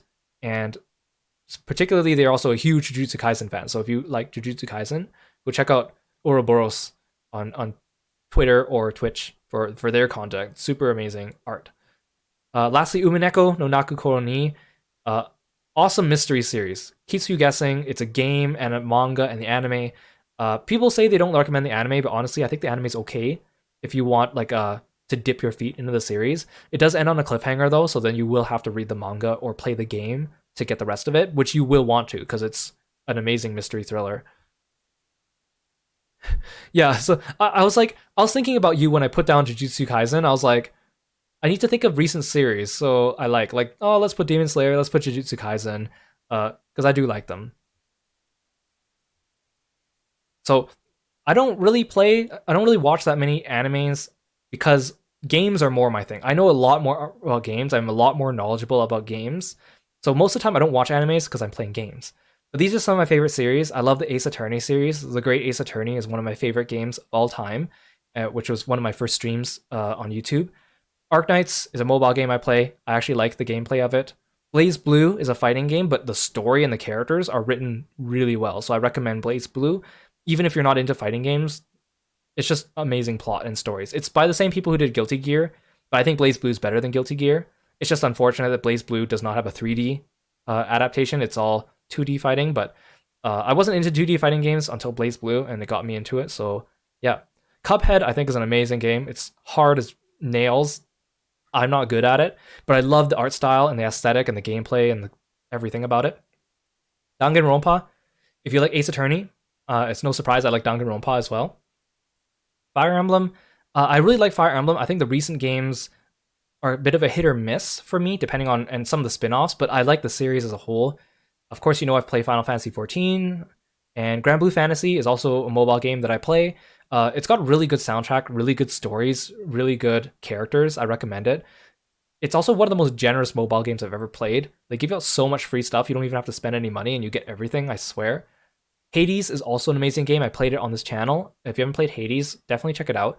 I don't really usually play roguelike games, but the gameplay was just so addicting and the art style, amazing. Kingdom Hearts, I grew up with Kingdom Hearts. I love Kingdom Hearts 2. I think it's one of my favorite games. Kingdom Hearts 3 was okay. Kingdom Hearts 1 was a precursor to 2, so I can forgive it. I don't really play all the spin-offs. I don't really like how the story's going. Honestly, I like the Disney stuff from Kingdom Hearts more than the original story stuff. So Kingdom Hearts 2, I'll highlight as one of my favorite games, and the rest of the series is just kind of okay, but I'm not really into that convoluted story anymore, so I'm not up to date on Kingdom Hearts. Manakemia is there's two games. They're PS2 RPGs. They have pixel graphics. They're really good. Hard to find, hard to play, because it's hard to find a copy now. If you ever get a chance, they're really good. They're made by the same people who did Atelier Iris and all the Atelier games. Really good gameplay. The stories are okay. Music, fantastic. Nier, I like the original Nier game. Replicant's good, and then Automata was also pretty good. I love the music score for Nier. I might even play it on the channel one day because I want to revisit it. Paper Mario, I like Paper Mario 1 and 2 because they're RPG games. I don't really like the games that came after because they're not really RPGs anymore. Persona, of course, amazing series. Everyone knows about Persona. Persona 4 is one of my favorite games because I like the story and the plot and the characters. But I have to admit, Persona 5 is just better gameplay experience. They just did a better job with the UI and all the gameplay. Portal, I love Portal 2 in particular, is one of my favorite games of all time. Portal 1 is also good as well. Sengoku Basara, I've also played on this channel. Sengoku Basara is really good. Most people only know the anime, and the anime is okay, but I would say the games are so much better. Basically, if you imagine the people who made Devil May Cry with the gameplay of that, kind of the same idea. So it's like Koei Warriors games plus Devil May Cry stylishness. The character personalities are really good too. Like they do such a good job of portraying the characters. The movesets are super unique. I talk a lot about this stuff if you want to check out Sengoku Basara on my YouTube channel. It's really hard to play for Westerners because most of the games haven't been localized. Only Two of them have been localized. One was a bad localization. One of them was okay, but flew under the radar. So the newest Basara games are really, really good, but they're Japanese only. So most people haven't experienced them yet. Shadow Hearts, RPG series on the PS2. Shadow Hearts 2 is an amazing game. I really love it. I would love to play it one day, replay it one day, maybe on the channel. Shadow Hearts 1 and 3 were okay, but Shadow Hearts 2 is amazing. But not very many people have played it. So I get super excited whenever I meet someone that knows Shadow Hearts, because then I can talk about it with someone, because I have no one, or very few people I can talk about with Shadow Hearts. I also like fighting games. I love fighting games because I like seeing all the unique moves that the characters get and all things that they can do and playing around. But I'm not very good at fighting games. I'll specifically highlight Soul Calibur as one of my favorite fighting games. It's one of my first fighting games I played. It's a 3D one as well. I do like games like Tekken, Dead or Alive is okay, or Virtua Fighter, Marvel vs. Capcom, but I think Soul Calibur is my favorite fighting series along with BlazBlue. Spider-Man, of course, I love Spider-Man, as I've talked your ears off about before. Spider-Man PS4 and the Miles Morales game are really, really good. I played the Miles Morales game as the first game on my YouTube channel. Super Smash Bros, amazing. I'm not super amazing at Super Smash Bros, but I do enjoy it. I don't really have a main character because I keep switching my mind. I think I'm good with Ike and Peach. I want to learn Greninja, obviously, because Frog, but he's a little bit light and not very hard hitting, and that I'm used to playing as Ike, so I want to go back and learn how to play Greninja. The Tales of series, some of my favorite RPGs of all time, Tales of Symphonia and Tales of the Abyss, are two of my favorite games of all time. The rest of the series is a hit or miss for me. I find the recent games, I liked Tales of Arise. I wasn't really such a big fan of like Zestiria or Berseria or Graces that much. So I think the series, I would used to say that Tales of was my favorite RPG series, but that might have fallen off a little bit. So Tales of Symphonia and Tales of the Abyss are still my favorite games. The rest of the series is a little bit of a not as strong as it used to be type of thing. Umineko I put here too because it is originally a visual novel game. I think it's the best iteration of the series if you want to get that story. Undertale, I love the story and the art style and the music of Undertale. I know it has a very like interesting fan base where people get offended over your choices in the games and what you choose. So I'm not sure if I'll play it on a stream, but I do like the Undertale and its related games. I also play Warframe. I don't really play shooting games. I'm awful at them, but Warframe is fun because you can also melee things. So usually I just punch things, surprise, surprise, instead of shooting things. So I've kept with it for a while. It's free to play. You don't really need to pay any money unless you want cool like aesthetic or cosmetic things, but gameplay wise, it's totally fine. Zero Escape, these are also great thriller games. Locked room puzzles, great story, interesting, mind boggling. I recommend if you like Danganronpa or Ace Attorney or Umineko, you also check out Zero Escape. That includes 999 and Zero Time Dilemma and Zero Escape Virtue's Last Reward. I kind of want to play them on the stream one day, but they're long games and I've already played them before, but I guess we'll see. These are just some of my favorite games. I have a lot of favorite games. I would talk your ears off about games. I love talking about how games are designed. I love talking about what makes them good to play, what makes them not good to play, what makes them fun and enticing, and what stories I like. I just love video games, which is one of the reasons why I started streaming, because I just want to share games that I played with people. Goals for the future. We're actually reaching near the end of this presentation finally. So goals, first and foremost, one day I dream to publish my own game. I could make it maybe in like RPG Maker or something. Like I said, I have a whole story and a plot written out for like Raze and Neros. If you check my website, you'll see I also have like ideas for their move sets and what they do and like the mechanics of the games. I have all the stuff built up in my head. I just need to sit down one day and like grind it out and actually make it and program it. I want to make it fun, but I also want to make it like a story that people want. I also want, it's also very inspired by like early like PS2 era RPGs, because I think that's like the best era of RPGs. So maybe one day I'll publish a game and it'll be super awesome, I hope. Linked to that, I want to practice more art. I have been super rusty on art. At most, I create one piece of artwork every 2 years, maybe, and I don't even finish coloring it. I want to be better at it. I want to practice more so it can become more of a natural thing for me, so it doesn't feel like a chore to do. But of course, I'm lazy and I'm busy as a person, and you know, between work and streaming and other things, I want to make time for art. And I want to get better at art also so that I can go into publishing a game. So if I get better at art, I can draw my own characters more, and then I can more easily create assets for my own game. So it's kind of linked together. I do want to brush up on my Japanese. I said before, I've studied basic Japanese, but I haven't practiced it for a very long time. And also I I need to get in the habit of practicing it. So that'll be on my to-do list. More charity streams. I like streaming for charity because it's a good cause and it's fun because I get to combine my hobbies together of doing things for charity and also playing video games. Last December we did Thankmas. I played Animal Crossing and we raised money for a new home, which is amazing. So I want to do more of those in the future. I want to exercise more.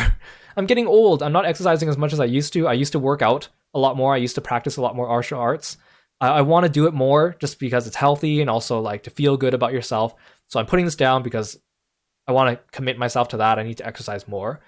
And of course, making friends and spreading positivity. One of the reasons why I want to stream and stuff is I want to make more friends. I want to spread a positive message. I want to, give people a chill place to relax and a place where they can be comfortable and feel free to be themselves. So thank you, Dan Dury, for following the channel. Welcome to the stream. Thank you. I'm going over my goals and my likes and dislikes as we're getting close to the end of the stream. Stream info. Yeah, so I don't have a set schedule for streams. I know a lot of people set out schedules every week. I don't because sometimes my schedule is a bit erratic. So I usually announce my streams on Twitter. Sometimes I'll announce them ahead of time. If I'm playing a game, I usually try to do all my streams back to back or close enough back to back so we can finish it. So right now we're playing Rune Factory 5, so I'm probably going to pick that up next time I stream. Generally, I start at 7 p.m. or 8 p.m. Pacific time. That time just works out best for me. Unfortunately, I know that doesn't work out well for people on the other side of the world. So I do post all my VODs to YouTube as well. Usually my streams last about 4 hours. I try to get as much out of them as I can. I usually try to play like a different game every month. So I'll usually switch it up, maybe 2 games a month if I go fast enough or if I have enough time. That way we can change and we can try different games out and see how things are going. I like to pick JRPGs, but in general, I just like picking games with compelling story. So we'll see. Look forward to it. I have a lot of games on my list. I have a lot of games on my shelf that I bought and never played because I've been too busy playing FF14. So I have a huge backlog of things I want to go through. So streaming is more of an incentive to do that.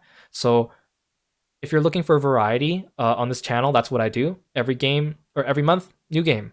So some people told me that they don't have the money or they don't have the time to play games or buy new games. So maybe you can just watch my channel and you can, get a little feel for different games that way. For tags, I don't have any tags at the moment. I don't really plan to use any tags. I feel like I'm not really at a place where I need them yet. I think it might be a little bit presumptuous to think that people would make art for me or tag art for me. So at the moment, I'm going to say no tags. Just mention me if you want to talk to me on Twitter. Honestly, I love getting mentions and seeing what people say about anything, really. Maybe possible future tags. I like making puns and being creative, so if I want, I could just make a Kiro art. Might be short and simple, or Kirostyle art if I want to be more specific. I think those are practical tags, but if I want to make something a little bit more unique, I know some people have like unique pun-like tags for art. Maybe Kirostyled with a D or Kirostyling, but I'm not sure if those might be a little bit confusing. So we'll think about tags in the long future. Maybe one day I'll make a poll. So at the moment, let's not worry about tags. Yeah, this art is amazing. This art is by Rev, Revelocities, and he is an incredible artist, and I've commissioned him a couple times and gotten to know him, and we've chit-chatted. We have a lot of similar tastes in games and stuff like that too, so I recommend you check out Rev, who's usually opening commissions periodically, so if you want cool art like this, go check out Rev underscore BMP on Twitter. Okay, wow. I've been talking for a really long time. It's been over 2.5 hours. I'm only just noticing that my voice is getting tired, but honestly, it's been really fun doing this stream and talking. I like talking, as you can see. I should do more just chatting streams in the future. I always wonder if I should do them because I'm not sure if people will come, and it's hard to do it when the chat's not really responding, so look forward to those in the future. Maybe I'll talk about characters that I made or their lore or their backstory or ideas for my games, or we just talk about things like, I don't know, games and food and whatnot. You can see I could talk your ear off if you get me going. So let's end it off with some thanks. So again, my model artist and logo design is Para049. Check them out on Twitter. They draw a lot of amazing art, especially for Genshin Impact. Rigger, done at Dan on Twitter as well. Super amazing rigger, super nice to work with. I have a lot in common with Dan in terms of games, so go check him out if you like things like Ace Attorney, for example. Yumi, Amami Yumi underscore, created these overlays, which look fantastic. Also, amazing job and very quick too, so I recommend Yumi if you ever need anything for, assets. My little froggy emotes are by Eureka Draw, and I have one animated emote some of you discovered, which I just got approved today. I got that from Mariette, who drew the art, and Catcho Jan, please, who animated it.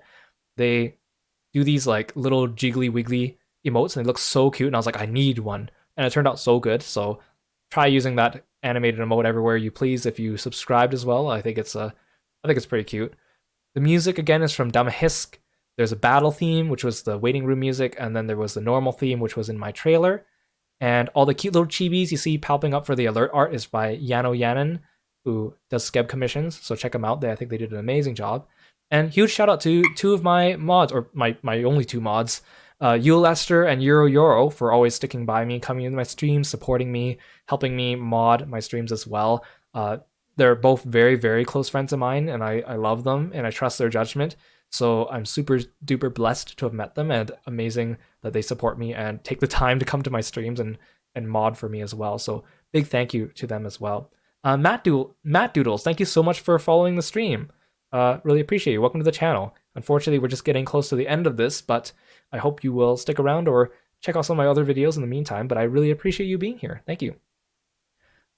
So aside from this, of course, all the people who have contributed amazing artwork for the slideshow, I've listed them here in order that they appeared, but of course all the art has been labeled with the names. Many of these people are incredible artists, and they have open commissions, or they do commissions on Skeb, so I recommend you check them out. A lot of this art actually I got through Skeb because I was like, I need this art for my stream, and so like I need art quickly, and I checked out a bunch of Skebs that have 30-day turnaround rates, and so I commissioned them, and I love their styles, so they all did an amazing job portraying Kiro, and so I'm so thankful to have assets to kind of pretty up my streams and make everything look nice and beautiful. On top of all that, thank you to you for coming to the stream. Thank you so much, whether you followed or subscribed, cheered some bits, or got a gift sub for someone. I really appreciate it. Again, I wasn't really expecting like a huge turnout for this, so it really like makes me super happy to see people interested in coming and checking out the stream. You guys are amazing, honestly. I do the streaming, I do the playing video games on stream and chit chatting because I like having people to talk with and community and connecting with people that have similar interests to mine. So I'm just really thrilled and thankful that people would take the time to come check out someone like me playing video games or talking or whatnot. So it's just really, really flattering, and so I just want to thank you, because without you guys, I wouldn't be here making streams. So thank you, and I would like to do like individual shout outs for people, but there's just so many people I want to thank. I feel like we'd be here forever, and then I'd be mad that if I miss someone later. So I apologize if I'm not individually shouting every single person out, especially at the beginning of the stream. So many of you followed and rated and subscribed and subbed. So I'm so grateful for all of you, and I hope I didn't miss anyone, and if I did, I deeply apologize, but you guys are amazing, so thank you very, very much for coming to my debut stream. So with that, switch back to my just chatting screen. Oh, and again, I'm not sure if I mentioned this, but in the background here, you'll see I have like a room behind me. This is done by Amorphia1. I think I forgot to put that in my slides. Amorphia1, here, I'll type it in the chat so people can see it. Amorphia1.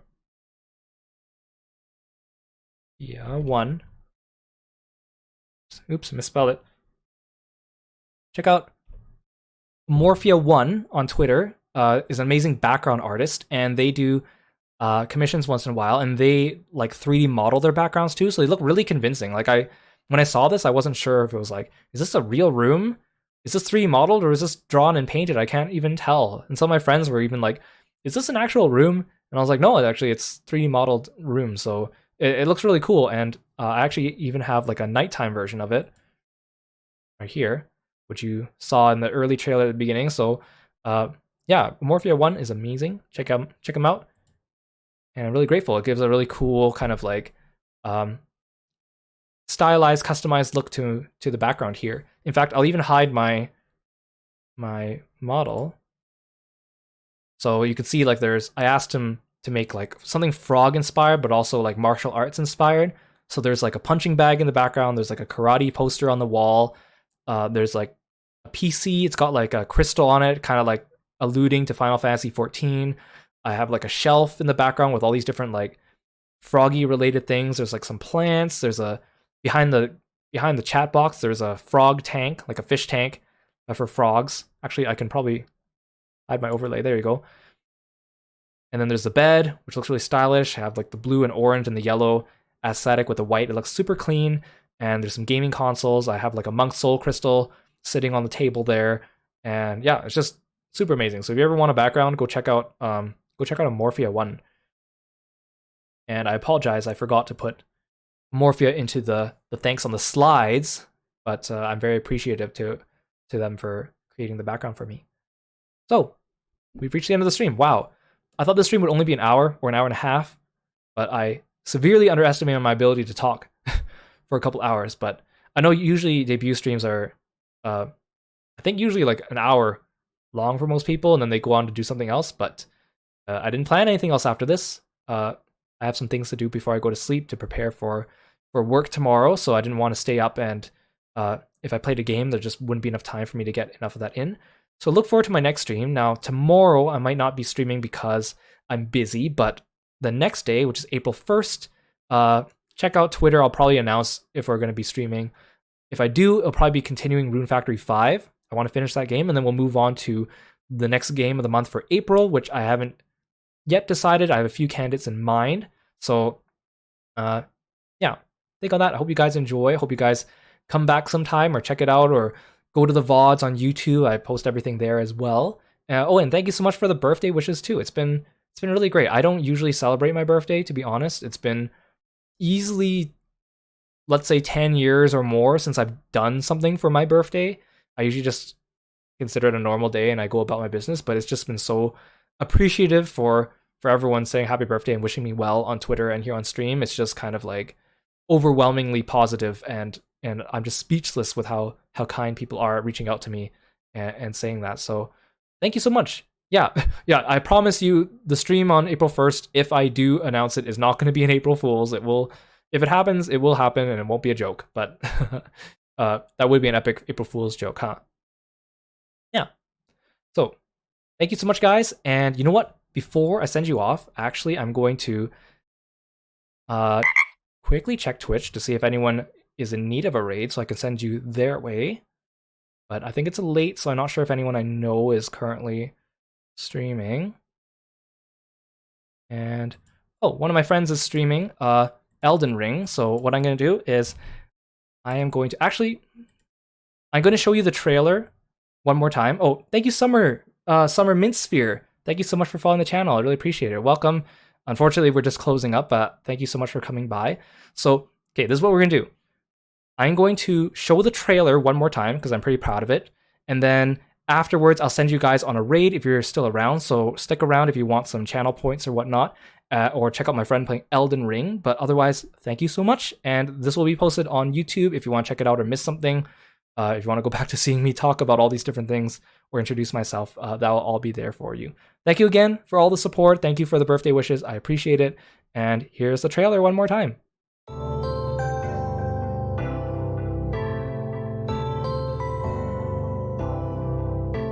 Hey, Kirostyle here, and welcome back to another game. I'm your local frog-loving martial artist. Hey, did I ever mention that I really like frogs? Well, I really like frogs. Who's ready for a fun frog fact of the day? Say hi to my frog friend Kirby. Do you like video games? Do you like RPGs? How about strategy games? Games with a great story? How about a mystery? Puzzles? Looking for a chill time? Or just some positivity? Well, you came to the right place. Who needs a weapon where you can just let your fists play Monk in Final Fantasy XIV? Just let me punch things already. My fists of fury, tussle with the muscle. Oh, that was a super cool move. Hey, let's do this. This game likes to keep us guessing, huh? So I think this is what's gonna happen next. I knew it. What is going on here? Hey, remember to stay positive, okay?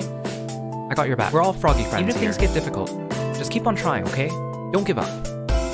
Objection! Okay, let's think this through carefully. If I stick to my strategy, I think we got this. What could possibly go wrong? Who needs guides anyways? Spider-Man is my favorite superhero. This battle system feels so fluid. Does this game let me use my fists? Here, can you hit me, huh? That was awesome. Weapons anywhere. In for it now. Whoops. Oh, I didn't mean to do. Did you see that over here? This is so frustrating. I'm not supposed to be here right now. Get out of here. Bye. I can't believe they just did that.